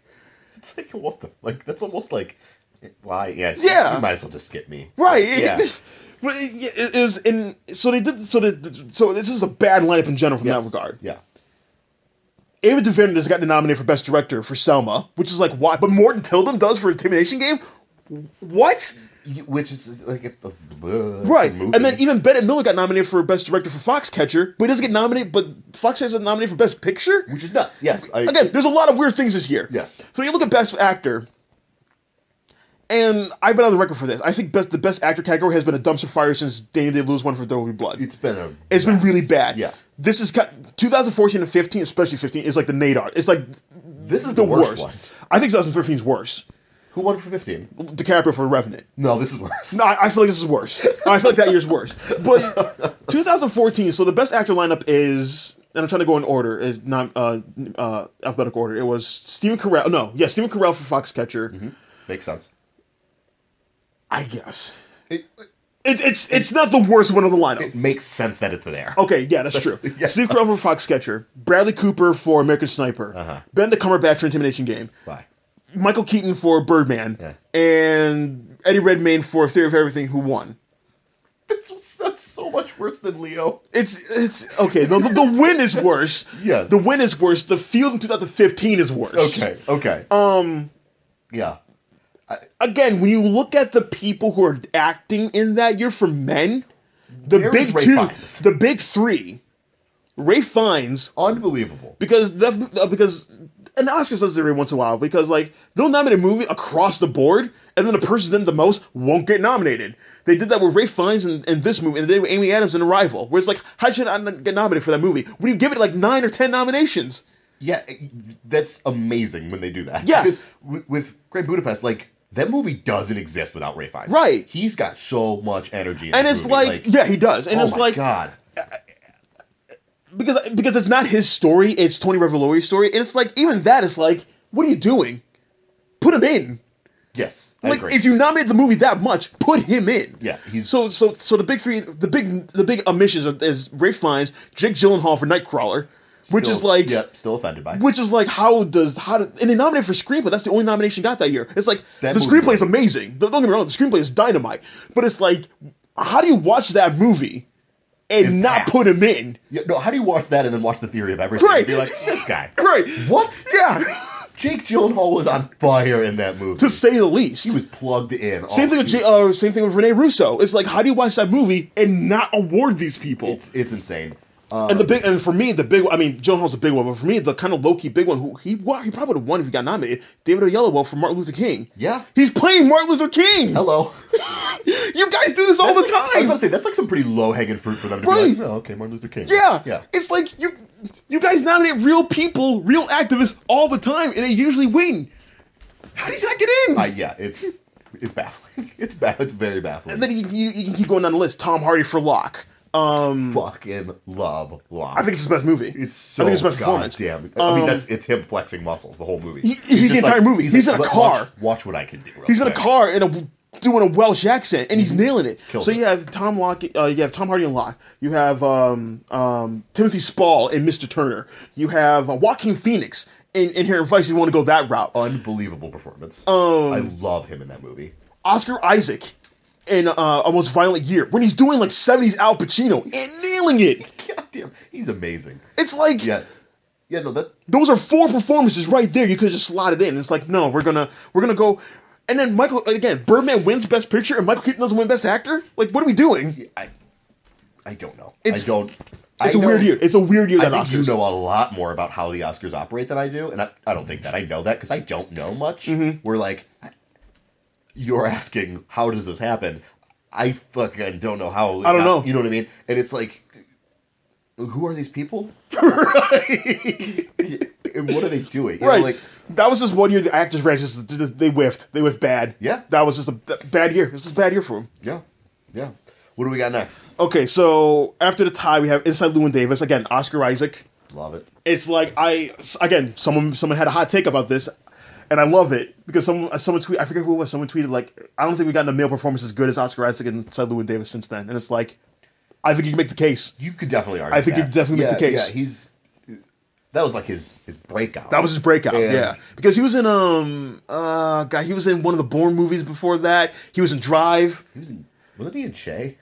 What? Was he in Che? He was in Che. Yeah. He was in Che. He was in Robin Hood, the one that Ridley Scott did. He was King John. What? So it's like, yeah, He was in Drive? Yeah. I don't remember that. He was Carey Mulligan's husband that got out of jail. Oh shit! Yeah. Yeah. Totally. Yeah. All right. Cool. So it's like, Well, it shows how well that movie. sticks yeah, around. exactly. So it's like he's been in some stuff, and then like the Coen Brothers are great at this, where it's like they'll find one guy. Yup, and your turn. Yeah, it's your turn, and then everyone to cast him after that. Dude, they're like Spielberg. Spielberg, baby. Stolberg. Oh my god. Brolin. Yep. I mean, Harvey Bardem was really Harvey Bardem was really working at that point, but Yeah, after he won the that Oscar, put it was him like on the map. that put him on the Yeah. map for a lot of people. McDormand. But, I mean, yeah, You know, McDormand, you're like- Holly Hunter, like Holly- they find these people, like, they unlock George Clooney's funny side. It's Yes. like they will find these people, unleash them, and then everyone's like, oh shit, We didn't know that could. Yeah. where did this come from? Right. They do it all the time. So it's like they're almost like kingmakers. Haley Steinfeld is another one from True Grit. Yes. Yeah. Oh, yeah. That was her first movie, and then I always after that, forget about True Grit, which is I don't know how I do that. I like True Grit. I like that movie. It's good. It's good. It's a good movie. But it's like they do that every once in a while. They'll find one like Stolberg. He was in working, but he was mostly a theater actor at the time. Mm-hmm. They put him in this movie. It's like, oh shit, who is this guy? No, and then he shows up in 3 Best Picture last year. Yeah. Or you see him every once in a while, and it's like, oh fuck yeah, Stolberg's in this. I one. get excited when I see him. No, yeah. Him and Bill Camper, my guys, where it's just like, oh, you love Bill Camper? I love Bill Camper. I just saw something that he's about to be in something where I was like, oh boy. I don't know off the top of my head, but he was like in 5 movies like 2016. I'm like, it is exciting. Or 2017, like, give it to me. He showed up in Molly's Game, and I'm like, oh. He's the best part of the movie. Yeah, he's great. Because that movie's not that great. No, it's not that good. It's Sorkin's first one. I'll give him a mulligan. It wasn't terrible. It wasn't terrible. It wasn't that good. No, I'm not offended that I saw it. Oh, no, neither am I. But it's like Bill Camp's part, dynamite. Yeah, Bill Camp was great. Yeah. I do like seeing Bill Camp. Yeah. Smile on my face every time he comes up. Yeah. With Inside Llewyn Davis, yeah. Like, I'm a musician first before anything else, Yes. I think. And just like, they fucking nailed it. Like, I'll notice that, that kind of like attention to detail when it comes to the music. Yes. When it comes to like the frustrations of music that like a lot of people probably don't notice. Mm-hmm. And it's just like that always does like a lot for me. And like Llewyn Davis was like, oh wow, like that's a good. And I feel like that movie didn't hit at that time because that was 2013. So if we're talking Oscars, there will be 12 Years a Slave and Gravity were the 2 big heavy hitters. Wolf of Wall Street kind of came in late, maybe splash, didn't win anything unfortunate, but it kind of had some ruptures. But I feel like Inside Llewyn Davis didn't hit that well because it's a movie about failure. It really and Hollywood does not do well with that. No. Exactly. Or artists in general really don't do well with that, especially Hollywood. But it's just like, that movie is mesmerizing. It is. In those regards. To kind of delve that deep. And I remember watching the scene where when he finally goes to Chicago, sits in front of F. Murray Abraham, does a beautiful song he's playing. Yes, and then he plays a song and there's a beat. F. Murray Abraham's looking at him and is like, I just don't see a lot of money here. Right. And it's just like, that's it. Yeah, that's it. And it's like that's the essential of the movie. Yeah. And even the fact where it's just like, even later on, he's playing the music. He listening to some of the music on the Canadian Space, that song. Yes. They're playing the radio, and one of the friends is like, "Oh man, if you cut the royalties, you have a lot of money from that." And Oscar and Llewyn signed away the royalties because you get money that then. And it's just like he shrugs, and it's like the Coens are always kind of. They're kind of rewarded and applauded and also criticized at the same time for kind of being like Alfred Hitchcock in these regards, where it's like they hate their characters. I don't know if they hate their characters. I don't think they hate their but characters. They definitely like playing God and like fucking up with their characters. Yes. Again, that's the essential. That's the essential of Serious Man, the story of Job, Yes. where it's like God and Satan have a bet. It was like if I take away everything of this person, they will still worship me. I feel like the Coen brothers are kind of like that in movie characters. Like I will put them through the ring. We'll put them through the ringer. We'll take away everything from them, and they're still gonna make it out okay. Yeah. Or the audience is still gonna love them regardless. Oh, absolutely. Yeah. What do they got coming? Oh, they were doing some Netflix movie. Yeah, they got I forget the name, but they got the Western, the anthology Western. They won a screenplay award at Venice for it, so they got that going on. They're always working. I don't know what they got next after this, but yeah. So after that, we got Birdman again, which you talked about. Again, it's not a bad movie, but it's like I love early Inarritu, and I hate. It's hard to see a guy who you love, like an artist who you are so kind of sell out. You sell out and just make something that's like fine. Because it hurts my feelings. His career now hurts my feelings. Well, and that's how I felt about Pacific Rim. No, it was worse. It wasn't like I was like, oh, this is okay, I guess. Like, no, I was offended by Pacific Rim. I was like, how could you do this to me? Well, okay, so there's the Toro. No, I think Elias Pan's Labyrinth on this list, so he doesn't show up. No, wait, is that right? Yeah, I think it is right. Yeah, I feel like he's only. But so it's like, so just when you say that, so what did you think about Shape of Water? I'm fucking obsessed. Okay. Shape of Water was like a complete renewal of faith. Okay. Because Crimson Peak was it's okay. I feel like people are coming around to that movie now. Yeah, because I think when I watched it, the marketing was so bad for that movie. It was so mismanaged. Yeah, they didn't know how to sell that movie. A horror movie. No, it's not. It's a gothic romance movie. Very much so. And Del Toro has said that numerous times. Yeah. So I feel like because now it's on HBO and it's on cable and people watch it, it's like, oh no, this movie's actually pretty good. It's not bad, but it wasn't nearly as captivating as like his Spanish trilogy, or Hellboy. But yeah, I mean, Shape of Water. I was in the theater like the second Richard Jenkins starts speaking in the beginning. Yeah. I was like, oh, this is yay! I was just like, yay, this is he's back, baby! Like, I'm getting goosebumps Because right now. it's interesting in the Shape of Water, real quick. It's interesting. Shape of Water is almost like this compromise. And if we're talking about Oscars and awards, it was this compromise between like people love Three Billboards Outside Ebbing, Missouri, Which I'm deteriorating on that movie. as you should, because it's a bad movie. Yeah, it's not great. So there's that, and then the other side. So the other spectrum was you had Three Billboards, especially with Francis McDermott and Sam Rockwell, Yeah. and you have a rock star writer who's won an Oscar before, and Martin McDonough. Yeah. And then on the other side you have Get Out and Lady Bird, which are like first time filmmakers, first time feature filmmakers by themselves. Yes. Creating these really you've got a black director and a female director. right, and they both got nominated for the Yep. best director. Creating these hyper specific, in depth, like lived in movies that are saying a lot of things. Yes. But people are like, oh, is it really an Oscar movie? Is it? No, of course it is. But it's like, does it have enough depth to be a Best Picture winner? So I feel like Shape of Water was a compromise between the two spectrums, which is weird enough because it's a movie about fish fucking. You know, not about, but it has it. Isn't it? No, I mean, yeah, she fucks a fish. She fucks a fish. Right. It's a really. I was hoping that it was going to win. Mm-hmm. But in like the back of my mind, I'm like, they're probably. I mean, can they get that? They're not going to give it to that movie. But it also has to the movie and Del Toro's benefit. It also has the aspect of like, okay, it's been 11 years since Pan's Labyrinth. Pan's Labyrinth won 3. People don't remember Pan's Labyrinth won 3 Oscars that year. It lost its best foreign film to The Lives of Others, which I personally like better than Pan's Labyrinth. Okay. That's more my alley than Pan's Labyrinth is. I think it's a better movie, but you're splitting hairs at that point. So it's just like he has a narrative.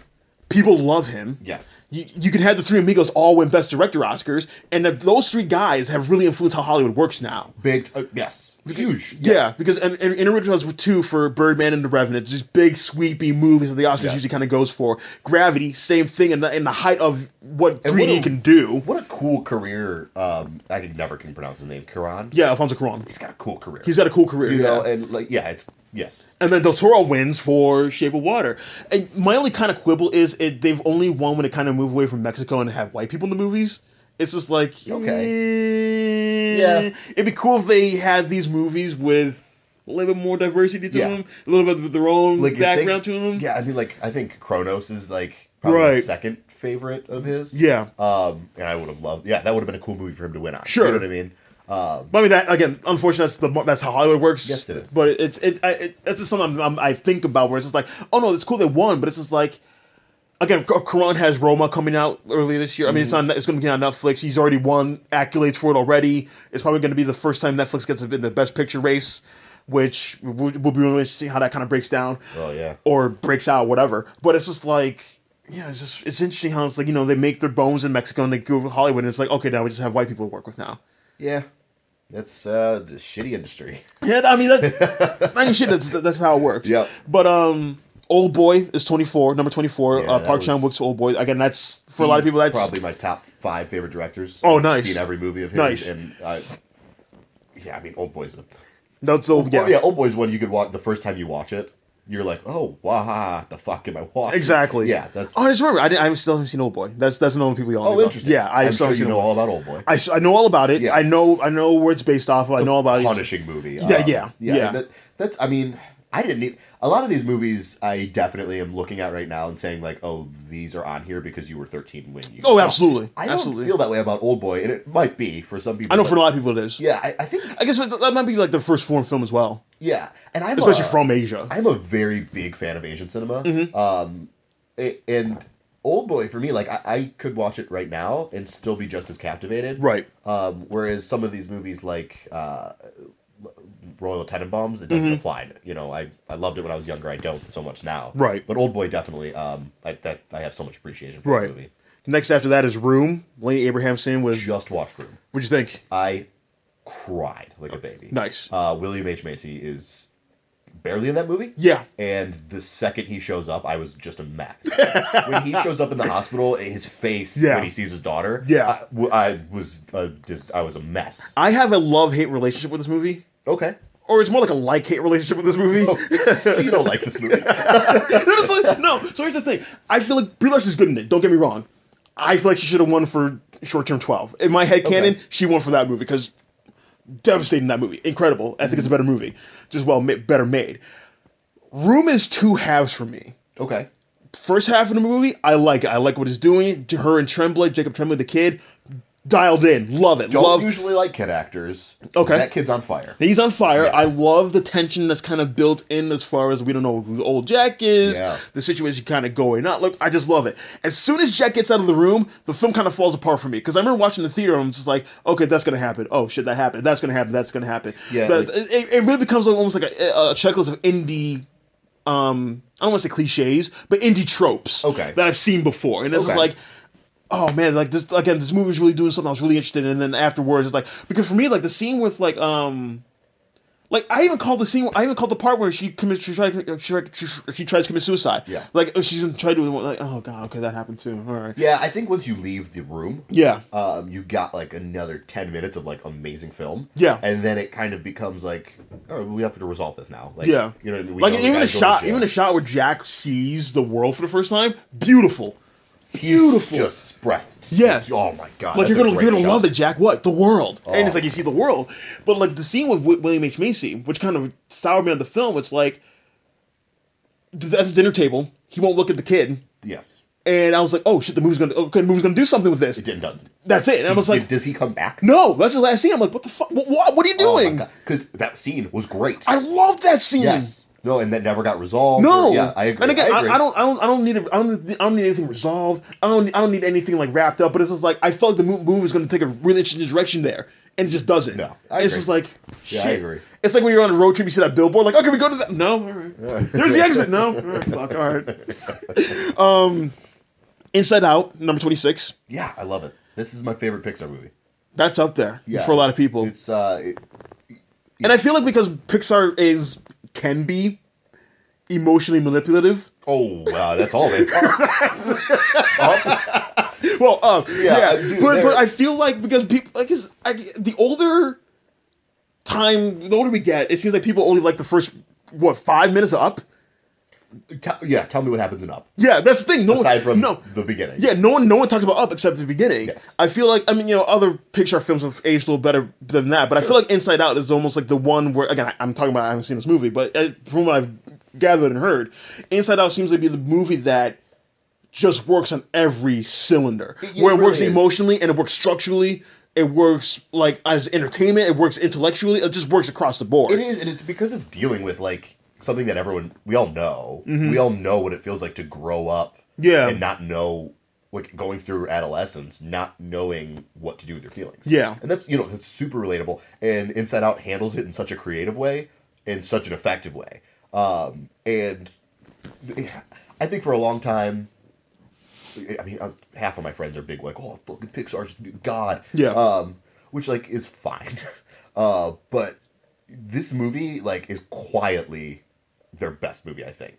Because I don't think... That's a good way to put it, yeah. It's not like a movie that people rant and rave about. Right. You know what I mean? You bring up Pixar and people are immediately going to jump, Toy Story, the big colorful movies. Yeah. But Inside Out, like, kind of came out, was just amazing, and then like just went away. Yeah. Which I'm really happy about. Like that's fine. We don't need a sequel or anything, right? But yeah, this and WALL-E are like the two movies where I'm just like, ooh, this is like a movie. Yeah. Like this works on a lot of levels. Yeah. Boyhood, Richard Linklater's Boyhood from 2014. Boyhood. Oh, Boyhood's great. Yeah. And I'm just now slipping into Ethan Hawke mode, so I need to go back and. I mean, Ethan Hawke's great. Like I know, there's been some controversy with Ethan Hawke not liking superhero movies, but whatever. It's like he's allowed. Yeah, he's allowed. Like whatever. Ethan Hawke. You're right. It's like he's amazing. Yeah, it's like, did people expect Ethan Hawke to like sit down and like Man of Steel? Like, what do you want? Like, I hope. And we talked about this before. I hope he gets nominated. Not just the Oscar, but throughout the entire run of the sports season. I hope people remember First Reformed, because it's like I know you like that. Yeah, I know you liked it a lot more than I do. I like the movie, but I love his performance in it. He's like incredible in this movie. It's like I left that movie being like, "There's no way that anyone tops this." We'll see. No one has yet, for me. We'll see, but it's just like I just hope he's in the final five. I would love it when it comes to Oscar nomination morning. It's like I will say this: you and me are a couple comic book nerds. It's a bummer that he's not interested in superhero movies because I think I don't think so. I don't think superhero movies are good either. No, so they're not. I agree. But I would love to see him as Mr. Fantastic. That would be. He would be a good Mr. Fantastic. There was a shot. No, like I said, thank you because there's a report that John Krasinski wanted to be Mr. Fantastic along with Emily Blunt, which again, which makes sense as Reed and Sue. That's something that the Marvel Cinematic Universe would do. They would be like, this appease the fans. Absolutely, that is 110% what they would do. Oh, you want Benedict Cumberbatch as Doctor Strange? Absolutely, anything you want. Yeah. Jerk off. Yeah. It's like no, but Ethan Hawke as Reed Richards.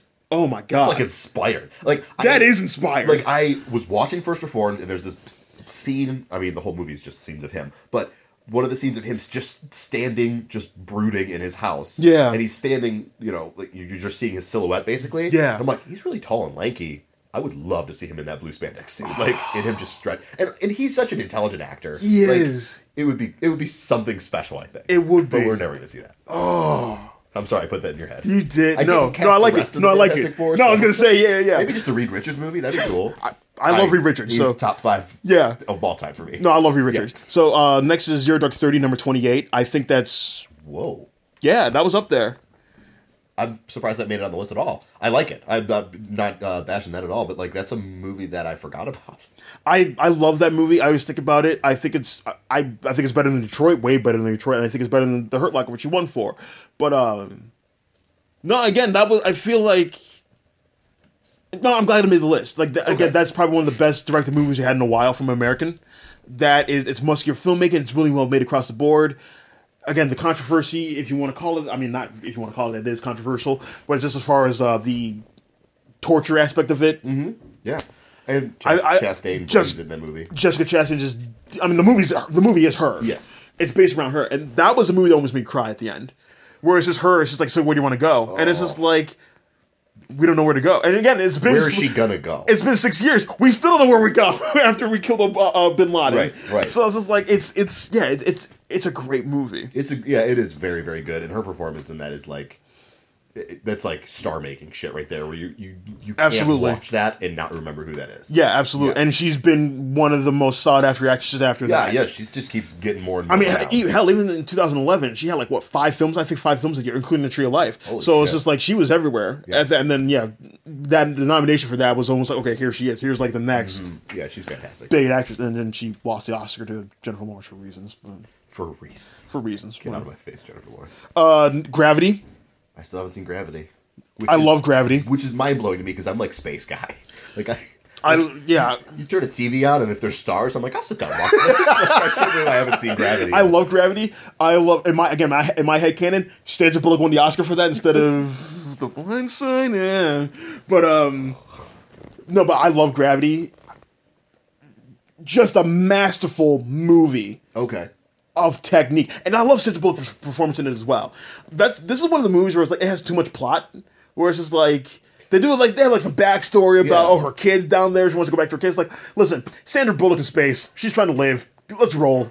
Yeah, that's fair. That's totally fair. I remember this about Gravity. I saw the trailer for this movie in theaters for the first time, and I don't remember what movie I was seeing, but the trailer happens, and I'm like, okay, looks pretty cool. And then there's just that last scene of her just like the tiny dot floating in space, and she's like asking for help or something. Yeah. And like people in my theater laughed, and I'm like, that's the most. How do you laugh at that? That's the scariest thing I've ever seen in a movie. Yeah. How do you laugh at that? They were like, it looks stupid, and I'm like, that looks. I was sitting there like I would not want to be in that situation. It won 8 Oscars. Did big time box office. Yeah. It pretty much gave Cuarón the cachet to do whatever he wanted, which he did with Roma, and it's just like, sure, it's one of the most successful movies in the past couple of years. Yeah. It's a great movie across the board. I love that movie. I saw it 4 times in theaters that year. I love it. Yeah, I love it so much. Just seeing it in theaters and the sound and yeah. Lubitsky's like camera work. Like it doesn't cut for like the first 15 minutes. Really? Yeah. It's all one shot, and it's like, I mean, that's what Cuarón, I mean, Lubitsky and Cuarón especially, that's what they do. Okay. Individually and together, but it's just like, yeah, it's a stunning piece of work. Man, I gotta see it. Number 30 is Incredibles. Again, 2004, really hit that year. It's just like... Yeah, Incredibles is amazing. I love it. Yeah. And I don't have much to say about it. No, there's really not much. It's kind of a perfect movie. People... Just like, yep, that's perfect. People always say it's like, I think in a kind of cheeky mad, but a whole series, like, it's probably the best superhero movie. Yeah, everyone's heard it's the best Fantastic Four movie. Right. Yeah, we've all, and it is. Yeah. It probably is like the best superhero movie I've ever seen. Probably. You know, being movie freak and also a comic book nerd, it's frustrating Yes. that every movie that I go to see can't do anything for me when it comes to superhero movies. And, like, every time a movie gets announced, Yeah. there's just, like, a small flicker of hope in me where I'm like, maybe they'll do something interesting and new. And they never do. Right. They never do. And that's literally happening right now, where I just saw those set pictures of, like, Joaquin as the Joker, and I'm like, wait a second, oh, is this going to be a thing? And I know that I'm going to go see this movie and be like, oh, it's bad. I want to race through the rest of this list real quick. Let's do Okay, it. so this is 31 through 34. 31 through 40. Okay. The Departed. All right. I don't know why it's on there, but Sure, whatever. it got high too. Like when it was on the list, it was high up there for people's list. I don't know. Again, Like, that's the one you're going to go with? because this is the thing. This is what pissed me off. A lot of people, that was the first Scorsese film. That's fucked. Yes, it is. Like I'm kind of personally offended by that. Like, the timeline in my life, that should have been my first Scorsese film, because, like, 2006, like, I Yeah. was old enough to go to the movies by myself at that time. Yeah. But it still wasn't. No, Like, yeah, that's what I'm saying. Every time I hear that I heard from multiple people. I'm like, you didn't just like you think you have like an older sibling, your father or something, just yourself just kind of flipping through channels. You didn't just happen upon Goodfellas. Like, I was just about to say, like, thank God my dad was just like, hey, you're Italian. Here you go. All right. You know, like, Yeah, one of the best directors ever is Italian. Here you go. Here's his movies. Yeah. It's like you didn't flip through and just come across a casino for randomly, like on a Saturday night, like something. something. Like how was it Departed your first? Again, I find personally offended. That's fair. So we have a tie at 32, A Separation by Asghar Farhadi and Brokeback Mountain Ang Lee. Okay. Personally, I think A Separation is the best movie on this list. You love A Separation. I I still have not do. seen it, but you talk about it a lot. I do. I just recently watched Brokeback Mountain again, and that movie just highlights how good of an actor Heath Ledger was. Oh my god! Yeah. I think it's his best performance. It's hands down his best performance. Yeah. And I love him as a Joker. No, I know. It's a good performance. It's kind of the same thing. Anthony Hopkins. Anthony Hopkins' most iconic performance is Hannibal Lecter. His yes. best performance is Remains of the Day. Like it's the Okay. same thing. Like Heath Ledger's his iconic performance as Joker, and I've been on record for this. He's so good. He hides all the problems in The Dark Knight, and there are a shitload of problems in The Dark Knight. You know, you can't. Yeah. You watch it and you're just like, at least the Joker's in it. Yeah, exactly. But like Brokeback Mountain, good lord. I think that even highlights how good watching Brokeback Mountain highlights how good he is in The Dark Knight, because that is a completely different human being. Absolutely. Yeah, that movie just destroys me. Yeah. I would love to do that on our podcast, because the ending of that movie is wonderful, where he's just like, Jack.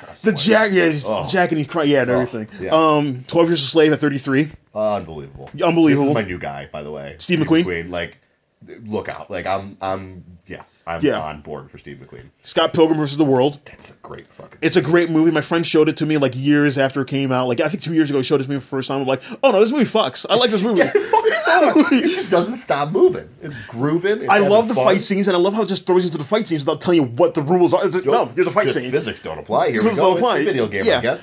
And I keep saying like that movie came out way too early I agree. because that was a movie. It's like because the superhero genre really hit then. And Your nerd culture wasn't the thing it is now. Yeah, I mean, it was, but it's not as a behemoth as it was now. Yes. If you put Edgar Wright makes that movie now, almost like a criticism of the superhero movie, I think it does big business. Yeah, absolutely. I love seeing that on this list. Force Awakens is number 35. I get that. I get I that do being too. on here. Yeah. And I remember watching that movie like, oh, this movie's good. And again, I am not a Star Wars fan at all. Right. And I randomly watched the movie like, oh no, it was good. Carrie Fisher kind of destroyed me in that movie. What? She kind of destroyed me in that movie. I love what she was doing in that movie. She's she doesn't have much to work with there. No, she doesn't, but what she she- just brings it. Yeah, she's painting in that movie. Like, I love what she was doing in that movie. Yes. I love the chemistry between Ray and Finn. Yep, fun. I love Poe. It's like, Poe, come on, baby. yeah, it sounds crazy. Come on. Yeah, agreed. Yeah, I get why it's on here, because I mean, who doesn't? Most people like Star Wars is, Yeah. and seeing the new Star Wars, and it's just like a new era. Yeah, I get it. In the Mood for Love is number 36. Again, that was number 2 for BBC. So Wow, it kind of came at the other yeah, end. okay, yeah. That was like kind of the big discrepancy between the two lists that I saw. I don't know. Wolf of Wall Street number 37. Yeah, I can't get into it. I don't blame you. Yep. Oh yeah, those sex. I don't blame you. Yeah. I love the movie. I love that it's almost like a repetition of drug abuse, where it's just like you doing over and over and over and over and over and over again until you get to a breaking point. Like, oh, I mean that's Scorsese's entire career, where it's like Pretty much. he shows you something that's bad. Yes. He doesn't hold your hand, and then people think he's indulging in it. And it's like no, he's showing you why. Yeah. I mean, that's essentially what Taxi Driver. That's what Taxi Driver is. Yeah. Yeah. That's what so many like the King of Comedy. Like you kind of go down. That's Goodfellas is that. Yep. That's how the movies are. Kill Bill Volume 1. Yeah, get that out of here. I really. Being like, I think I might be a kung fu snob at this point. Oh, okay. Okay. So like, I don't know. Oh, because the thing with Tarantino is he rips up from a lot of things. He does. And for most people, they've never seen that before. But like you said, if you're a fan of Asian cinema, you've seen a lot of that before. Yeah, get that out of my face. The fact that that's on is Crouching Tiger on this list? No. Get the fuck out. Get the shit out of here. Fucking put Crouching Tiger on here. It's the greatest kung fu movie ever made. Again, I did the same thing with Lord of the Rings. I gave people a choice. Like you can either put Kill Bill as one movie or you could split it. Okay. And for a lot of people, like Kill Bill 1 and 2 came up a lot. Volume 1 came up a lot. One Piece came up a number of times. So it's like, again, same thing. 2003 really hit that spot for people kind of coming to their own age. Yeah. And the number 39, Inception. Yeah. Okay. Weird. I mean, it's fine. Yeah. It's a weird thing that like this made like fucking movies of the century. Yeah. Like, this is the one. Yeah. Like especially when you're going Nolan movies, like right. And then number 40, Carol.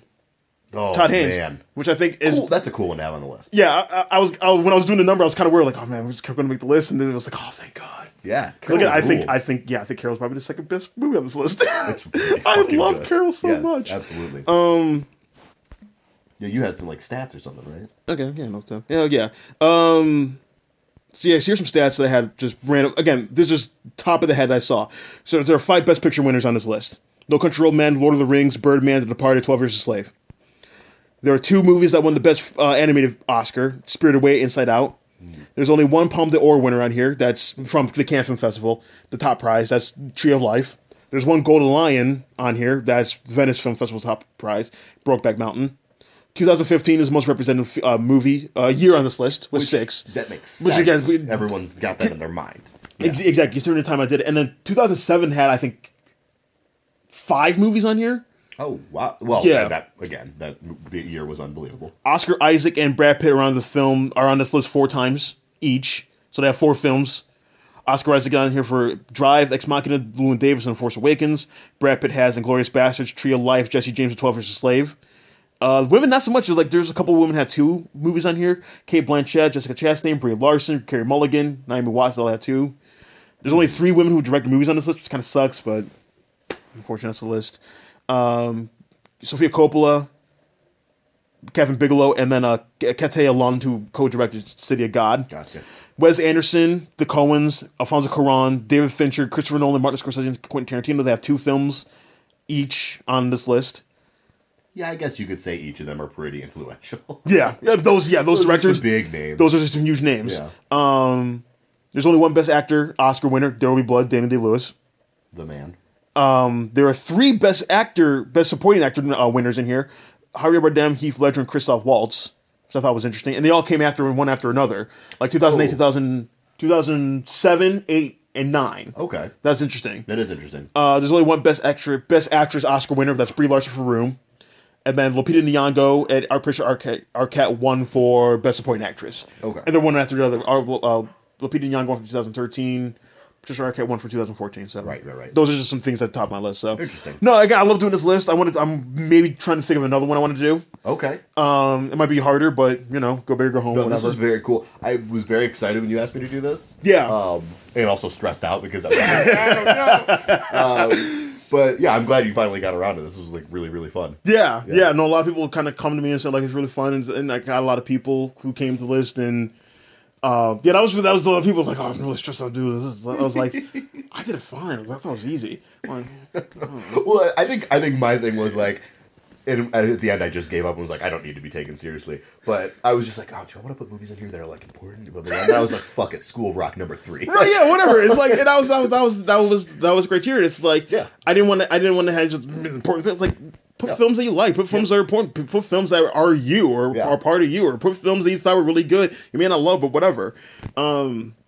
So it was fun. No, it was really fun. And just kind of seeing the list and just seeing like the different taste and everything like that. Still mad driving me at the list, but whatever. Well, is that the only one you're mad about? Yeah. That's fine. Out of 40? Yeah. Out of 40, good. that's pretty good. That's good. I think there might be some time left on here. Films we're excited about that are coming down the pike because we're recording this in September. Yes, we are. The big three. My birthday's on Wednesday. Oh, this is my birthday present. Thanks. Happy belated birthday. Alrighty. So the film festivals are over. Toronto's over. Mm-hmm. The big three for this time. Toronto, Telluride, and Venice are all over.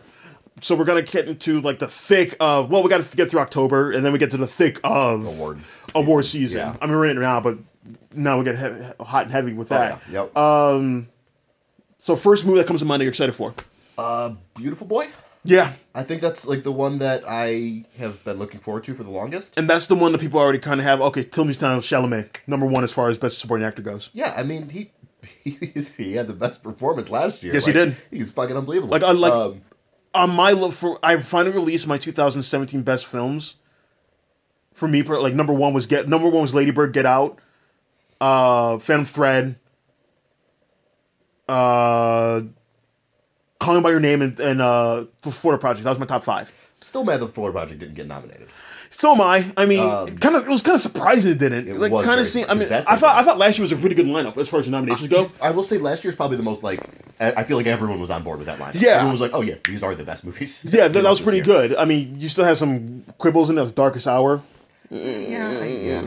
But whatever. But that was pretty good. And the best performance of the year, like I thought Timothée Chalamet was the best performance of the year. Fucking incredible. Timothée Chalamet and Vicky Krieps for Phantom Thread. Those are my two. What a way to just break out. Yeah. And she's acting against arguably the greatest living actor. And again, you can make the case that Leslie Manville had the best performance of the three. It's like so good in that. It's like she was only so Paul good. Thomas Anderson. Only Paul Thomas Anderson. Uh-huh. My favorite story of Vicky Krieps was she didn't know what the movie was when she auditioned for. She thought it was a student film. No, honey. When she said it No. And then she found out, oh, Daniel Day-Lewis is this? Oh, okay.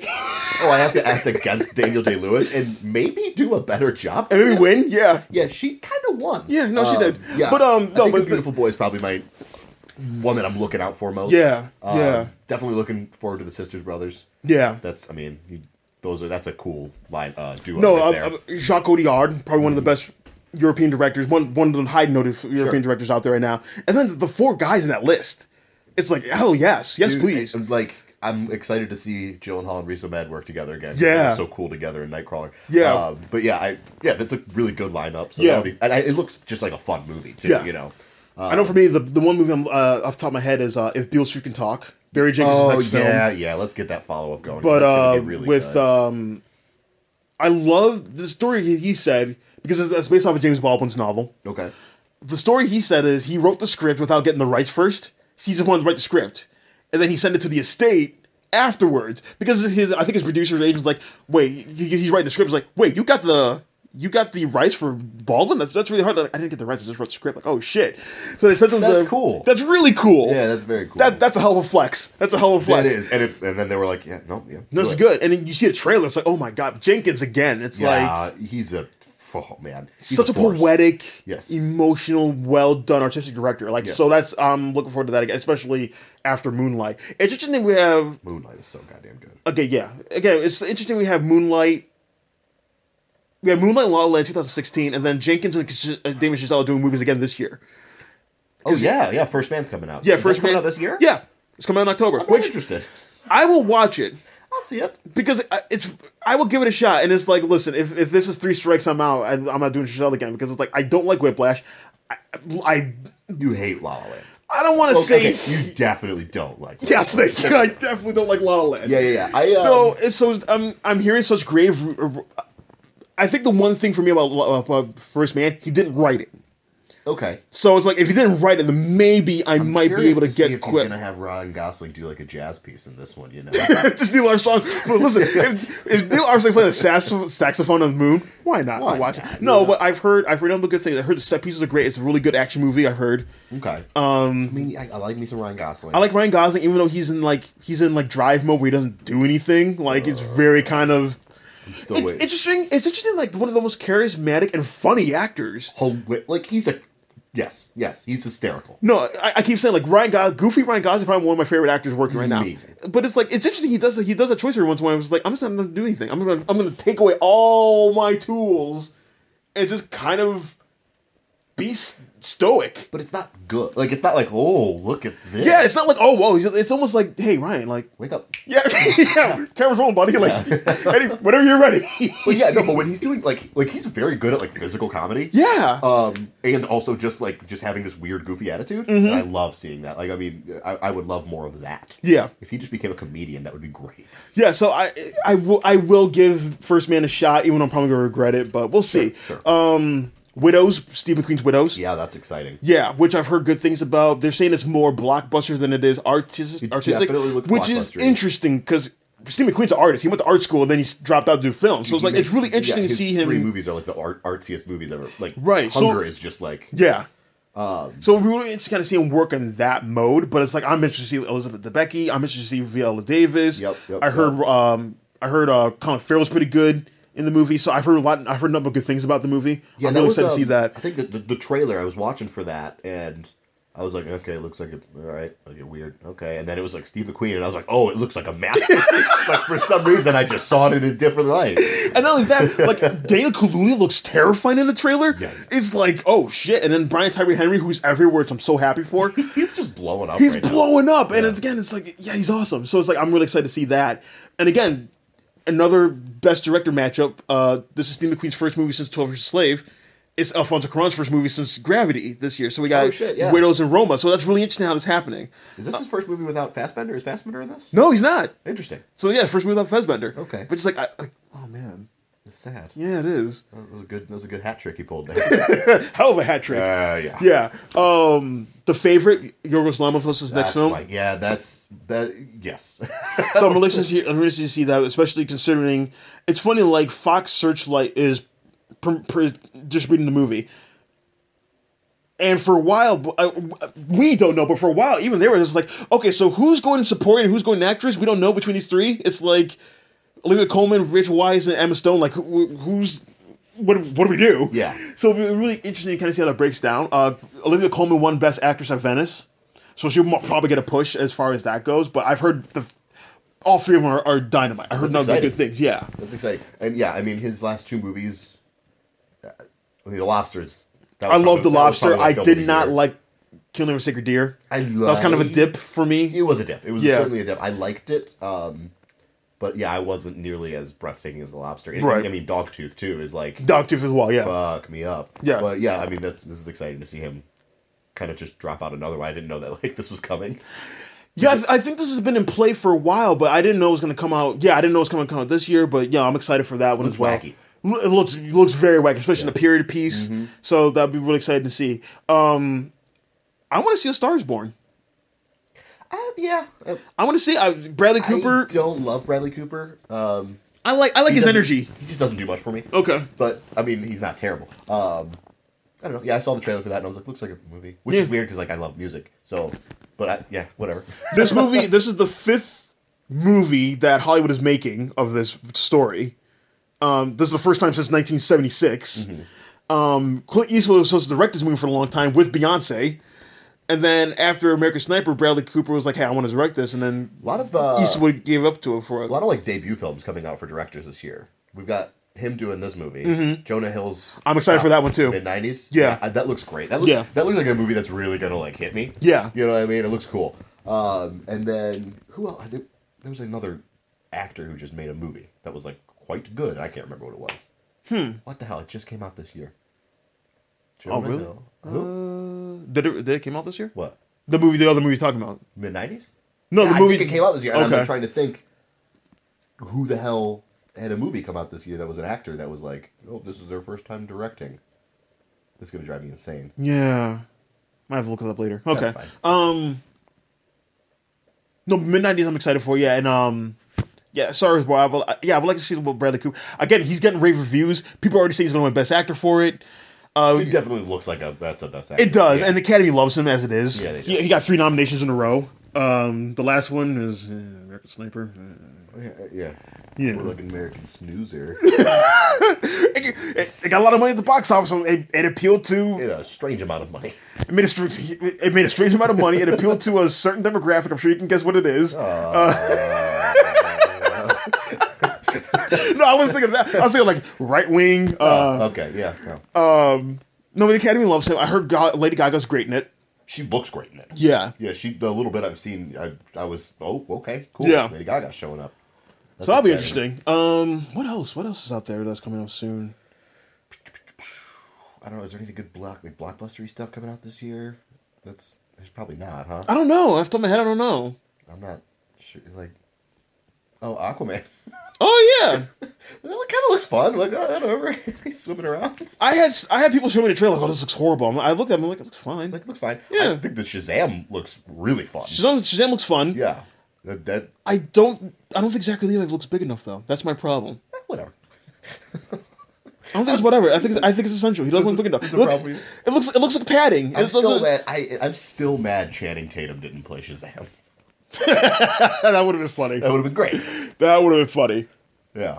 I don't know. That might have been it. I'm just most looking forward to Beautiful Boy. Yeah. Just after Chalamet last year, I kind of became like I got some Chalamet fever, you know? Yo, no, I think everyone about stocking him as much as you can.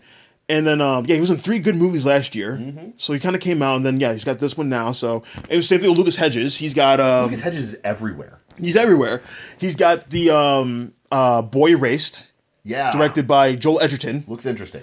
Looks good. Is that the one with Kidman? Yeah, Kidman and Crow. Yeah. Which I heard good things about them. Yep. My favorite tweet, I think this was from Kyle Buchanan, who was on Vulture, now he's at the New York Times. He had this tweet. I think this was him. He's like, no, I don't think this was, whatever. There was a tweet I saw where it's like, this movie fulfills every gay boy's dream that Nicole Kidman is your mom. I heard that, was like, awesome. Yeah, cool. Great. Oh, I'm sorry. Ethan Hawke directed Blaze. That's the one. Oh, that's right. Yes. Yeah. Okay, that's right. Yeah. There we go. I was like, what is it? It's driving me insane. Yeah. So, yeah, that's happening a lot. No, yeah, so hopefully that will keep people, again, we're talking about First Reform, hopefully that'll keep him in people's minds. He was just amazing. Later down the line where it's like, oh, he directed a movie. Oh, yeah, it was in First Reform. Wow, you get some nominations for that. Do you have any, favorite picks this year for Oscars so far? Like, you mean personally, or what I think we'll get in? Personally, I don't give a shit what Personally, the Oscars should be. Again, I don't like the movie, but I think Toni Collette should get nominated for Hereditary. She's fucking amazing. She's amazing in that movie. She's probably the best lead, actress so far this year for me. Okay. You know, I've got, a running list going. Yeah, same here. And again, there's still a lot of things, people, us civilians to a degree, haven't seen or whatever, but it's like, no, I feel like, especially because Dana Kaluuya got nominated for Get Out last year. Mm-hmm. That was a great performance, and that's a performance they usually don't nominate. I hope they do the same thing with Toni Collette this year. She was fantastic in that movie. I don't like the movie. I don't like the movie kind of throws away her performance towards the end and makes it this cult movie. It's okay, whatever. But it's like right up my alley. No, I get it. Yeah, for a lot of people, it's right up their alley. It's just I'm in the minority, which I usually always am. But it's like it just wasn't for me. Sure. But I really like what she did in that movie. Yes. I feel like she should get nominated for that. Super powerful. Wow, that's the first one you brought up. That's a really. No, I'm thinking of I'm worried because that was early in the year. Yeah, they forget. They do. It's a bummer. So I'm just worried. It's like don't forget this one. But it's A24. They usually have a good awards campaign for the most part. So maybe they'll gear again. I don't know what else they have on deck, but if they have enough money, hopefully they can sure throw some that way. Yeah. I would love to see Joaquin Phoenix for a year never really here. Yeah, I mean, yes, please. Again, he won a Cannes. I would love to see him. I don't know if they'll nominate him again because he badmouthed the Academy. He badmouthed the Academy for The Master, which is I don't know why they care. Yeah, it's whatever. But no, what he did in that movie is just startling. It's haunting. Yeah, the little water barrel scene where especially when he walks away from it. He's a yes. For me, it was there's that scene, and for me, it's like when he gets to the mansion, sees everyone dead except for the little girl, He just rips his clothes off, just starts. Yeah, he breaks down. Just breaks down, and also when he in his house after the killers kill his mom, and he just holds the killer's hand, he starts singing. Yep. That's just is kind of a weird scene, for but it's sure my favorite movie of the year. Yeah, so far. that's up there. I would also love Johnny Greenwood to get that Oscar because that soundtrack fucks. That's a good soundtrack. That's a good soundtrack.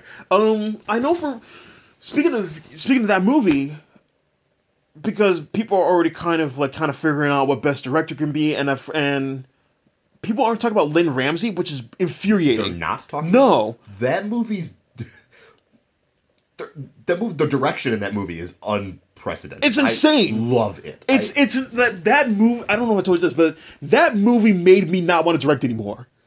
That makes sense. That movie was like, if Lynn Ramsey's doing this, what am I doing? That makes a lot of sense because that's like, oh my, the choices she's making. Yeah. In this movie are things no one else would do. Yeah. And they're just incredibly effective.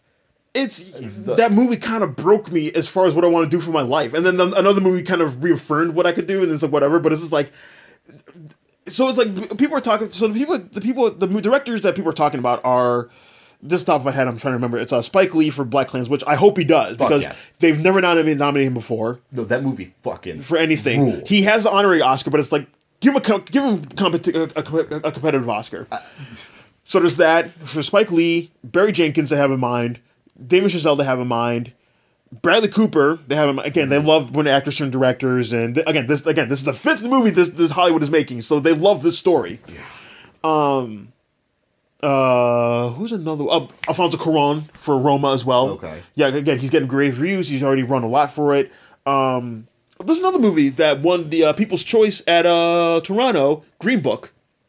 I want to see Green Book so bad. With Mahershala Ali and Viggo Mortensen. Those are two of my guys. Yeah. Viggo looks like ready. Like Viggo's doing like almost like he's doing like a Sopranos character. Like, hey, what are you talking about here? He's doing that. But like it's like, oh no, that's working. Yeah. And Mahershala Ali's kind of like he's kind of like reserved, kind of very stoic. Dealing with a lot as far as like being a traveling pianist who's going through the South in the '60s and that time period dealing with racism.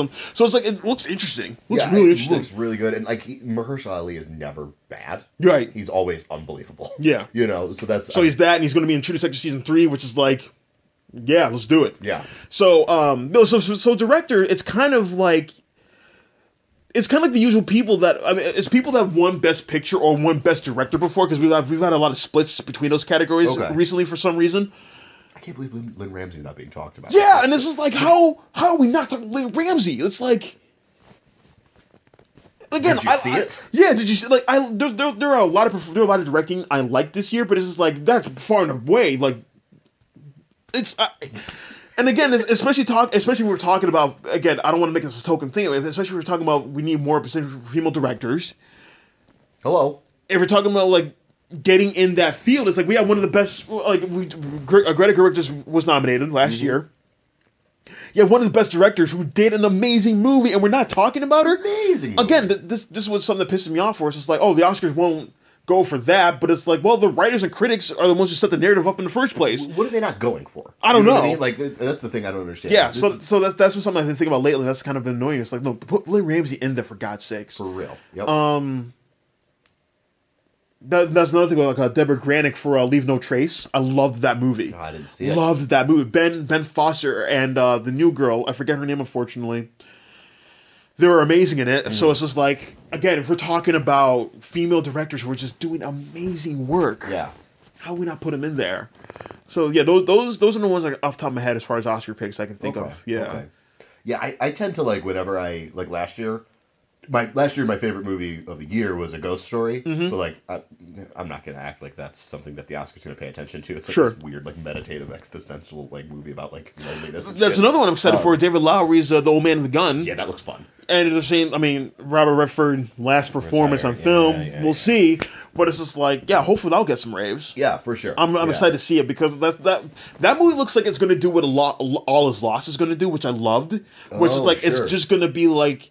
Robert Redford's played a performance that plays into his entire career. Yes. Which I'm a big Redford fan. I've watched the majority of his films. I love his work. I've followed his entire career that I could. And it's just like, if it's going to be doing that, like callbacks, Like, hey, remember The Sting? Yes, I do. Remember Ordinary People? Yes. Remember Barefoot in the Park? Yes. Like, if it's gonna do that, like, yeah, that's me. Sure. That's my kind of jam.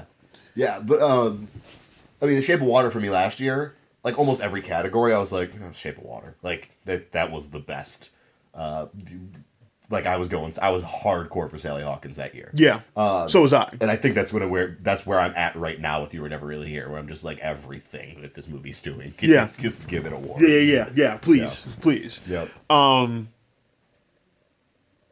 Check those films off the top of my head. Like, that might be it, really. Okay. Like, Adam McKay has Vice coming down the pike about the Christian Bale playing Dick Cheney. That's like the big one no one has seen yet. Yeah. Anywhere. I think he's still trying to lock it in and still working on it. I think you mentioned that on Twitter. Okay. So there's still that one. People are expecting big things from Christian Bale in that one. Amy Adams, Sam Rockwell is playing Donald Rumsfeld. Steve Carell, I think Carell's playing Bush, if I remember correctly. Oh God. So it's got a loaded cast. Yeah. So people are waiting for that one. So I'll check that one out for sure. I try and see them all right at the end of the year. You know. I don't play that game. It's I don't. Last year was weirdly the first time that I saw all the films that are nominated for Best Picture. Oh, really? Like, yeah, I don't play that game. It's like I don't listen. I love the Oscars, but let the normal people do that. I don't play that game. Yeah, I can't think of anything else off the top of my head. Like those are the big ones I want to see. Yeah, I mean, we kind of hit them. Yeah, I think we did. I hope we're not missing anything huge. No, I don't think we are. I'm always thinking about what A24 is putting out because they're just like. Yeah, that's the big studio for a lot of people now. Yeah. But yeah, I think that might be it. Right on. Yeah. Anything else? I don't think so, man. I'm just I'm glad you finally did that list. That was really cool. No, yeah, so am I. Yeah, so am I. I'm gonna try to do another one, see how that works out, and yeah, I saw a lot of people who weren't in the list. They want to like give you their list now. Yeah. Redo it or something. Which which is like I was kind of toying with that, and I was like, nah, I think I might be done with this one. That's fair. You did it. No, yeah. Again, I had a lot of people. It was just kind of hard corralling people. It's like, hey, because a lot of people got things going on. This is like a fun thing, whatever. Yeah. But it's just like, but you know, it is fun. I thought it was fun. I'm glad I did it. I love making lists. So do I. Like a blast. I'm a cinephile. I'm a filmmaker. I make lists. Yeah. Lists of what I do. Like I'm gonna make a list. Yeah. So I love making lists. I was even trying to keep because last year I tried to do what Steven Soderbergh did and just keep a list of everything I've seen over the year. Mm-hmm. I did it last year, and I did it the last 2 years, and it's like I didn't do it this year. And I fell off on last year for some reason, but it's like I'm just trying to keep a mental list of everything I've seen and what might be in my top 5 or 10 or whatever. Absolutely. And this year's been okay, I think, so far. So far. Yeah. Yeah. Nothing dynamite, but it's been. I mean, I think it's top heavy. There's been some really good shit, and like everything else, like, oh, okay. Yeah, I agree. Yeah. There's been like 1 or 2 that like hit me. Yeah. And then everything else, I'm like, this will make it. Yeah. I think the last movie I saw in theaters. What was your last movie you saw in theaters? Last movie I saw in theaters was The Wife. Oh, that's right. Okay. We're Going Close. Again, I thought it was fine. It was meh. Like, filmmaking was pedestrian, not that great movie, but the narrative is kind of what you've seen before. But I liked what Glenn Close and Jonathan Pryce were doing in it. I was like Christian Slater, sorry. Yeah. And then I saw 8th Grade. Oh, Bo Burnham. That was the other one who was. First. Yeah. Okay. That's right. I actually saw 8th Grade out in Ann Arbor at like the Cinetopia Festival when Bo Burnham was there, and I need to see it again because I was in a theater of like 1,200 people. Yeah, and it was so stressful because that movie's very stressful. Like the Truth or Dare scene, like the whole theater was like, I need to see that in a normal. I saw that by myself in a theater, which was great. How'd you feel about it? The first half, it was like watching a documentary of an animal I'd never heard of before, where I'm just like. This is how this is how kids behave. Like, what is this? Like for me, like the one scene for me in particular is like, you know, when she's having dinner with her father and she's got her earphones in, she's just looking at her phone, like eat dinner with her father. Like, what are you doing? And it's like, I can't imagine. Yeah, but again, that's how Gen Z kids are. Like that's how they are. And then it was a little bit after the Truth and Dare scene, and then it was the fireplace scene. That's when the movie clicked in for me, like, oh shit, oh yeah, I love that scene. Yeah, and then the rest of the movie is like, I love that. That was probably the one scene in the movie. I think what mid-90s is probably going to do for me is what 8th grade did for a lot of people. Oh, okay. You know what I mean? Because I'm not connecting to anything that's going on in 8th No, grade. I didn't either. And, You know? and I'm someone I don't really connect with millennials anyway, and we are millennials. Yeah. So it's just like seeing like the Gen Z kid, and this is like again I didn't hate middle school or high school, so it's just like I know a lot of people do. They're always picked like I wasn't picked on. Like I was barely there. I kind of floated around with a lot of different friends. I don't know, Whatever, but it's, yeah. like I was on the basketball team in 7th grade. I didn't like it, but whatever.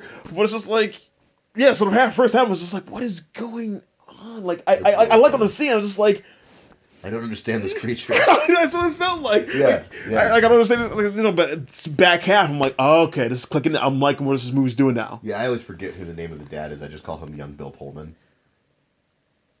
Yes. Okay. I've been calling him. I've been like low key making a joke where I just like was like, man, Bill Pullman in 8th grade was so good. I like that because I just finished watching The Sinner, the second season of The Sinner on the USA, and Bill Pullman. And if he was good in the first season, I think he's even better in this season as well. So it's great to see Bill Pullman out there doing shit. Good for him. So I was like, hey, I will take the head cannon. Hey, Bill Pullman in 8th grade. He's yes. so good. Last one I saw was Christopher Robin, which was very charming. I heard it was. Just like exactly, it was just like a classic Winnie the Pooh, like just like soft, Yeah, and, like nothing too stressful, and Eeyore just being super depressing, and like it was nice. Yeah, I heard it was. Yeah. I saw Papillon, the remake was that good? with what's his face, Charlie Hunnam and Rami Malek. Yeah. It was fine. It that held no. It's one of those movies like, why are they remaking this movie? Because the original was Steve McQueen and Dustin Hoffman in 1973. What are you remaking it for? Yeah, what are you remaking it for? And it's just like, yeah, it was fine. It doesn't really do anything to kind of stand out from the first one. Sure. I'm really liking Charlie Hunnam though. Yeah, he's turning a corner. He's really turned a corner. Yeah. Like I loved him in Lost City of Z was in my top 10 last year. I loved him in that movie. Yeah, a lot of people love that movie. Yeah. James Gray. I'm all in on James Gray. The last 2 films he's done. I'm all in. Oh, James Gray's got a movie coming out with Brad Pitt that's coming out early next year. I'm excited for that one. I forget the name of it. Okay.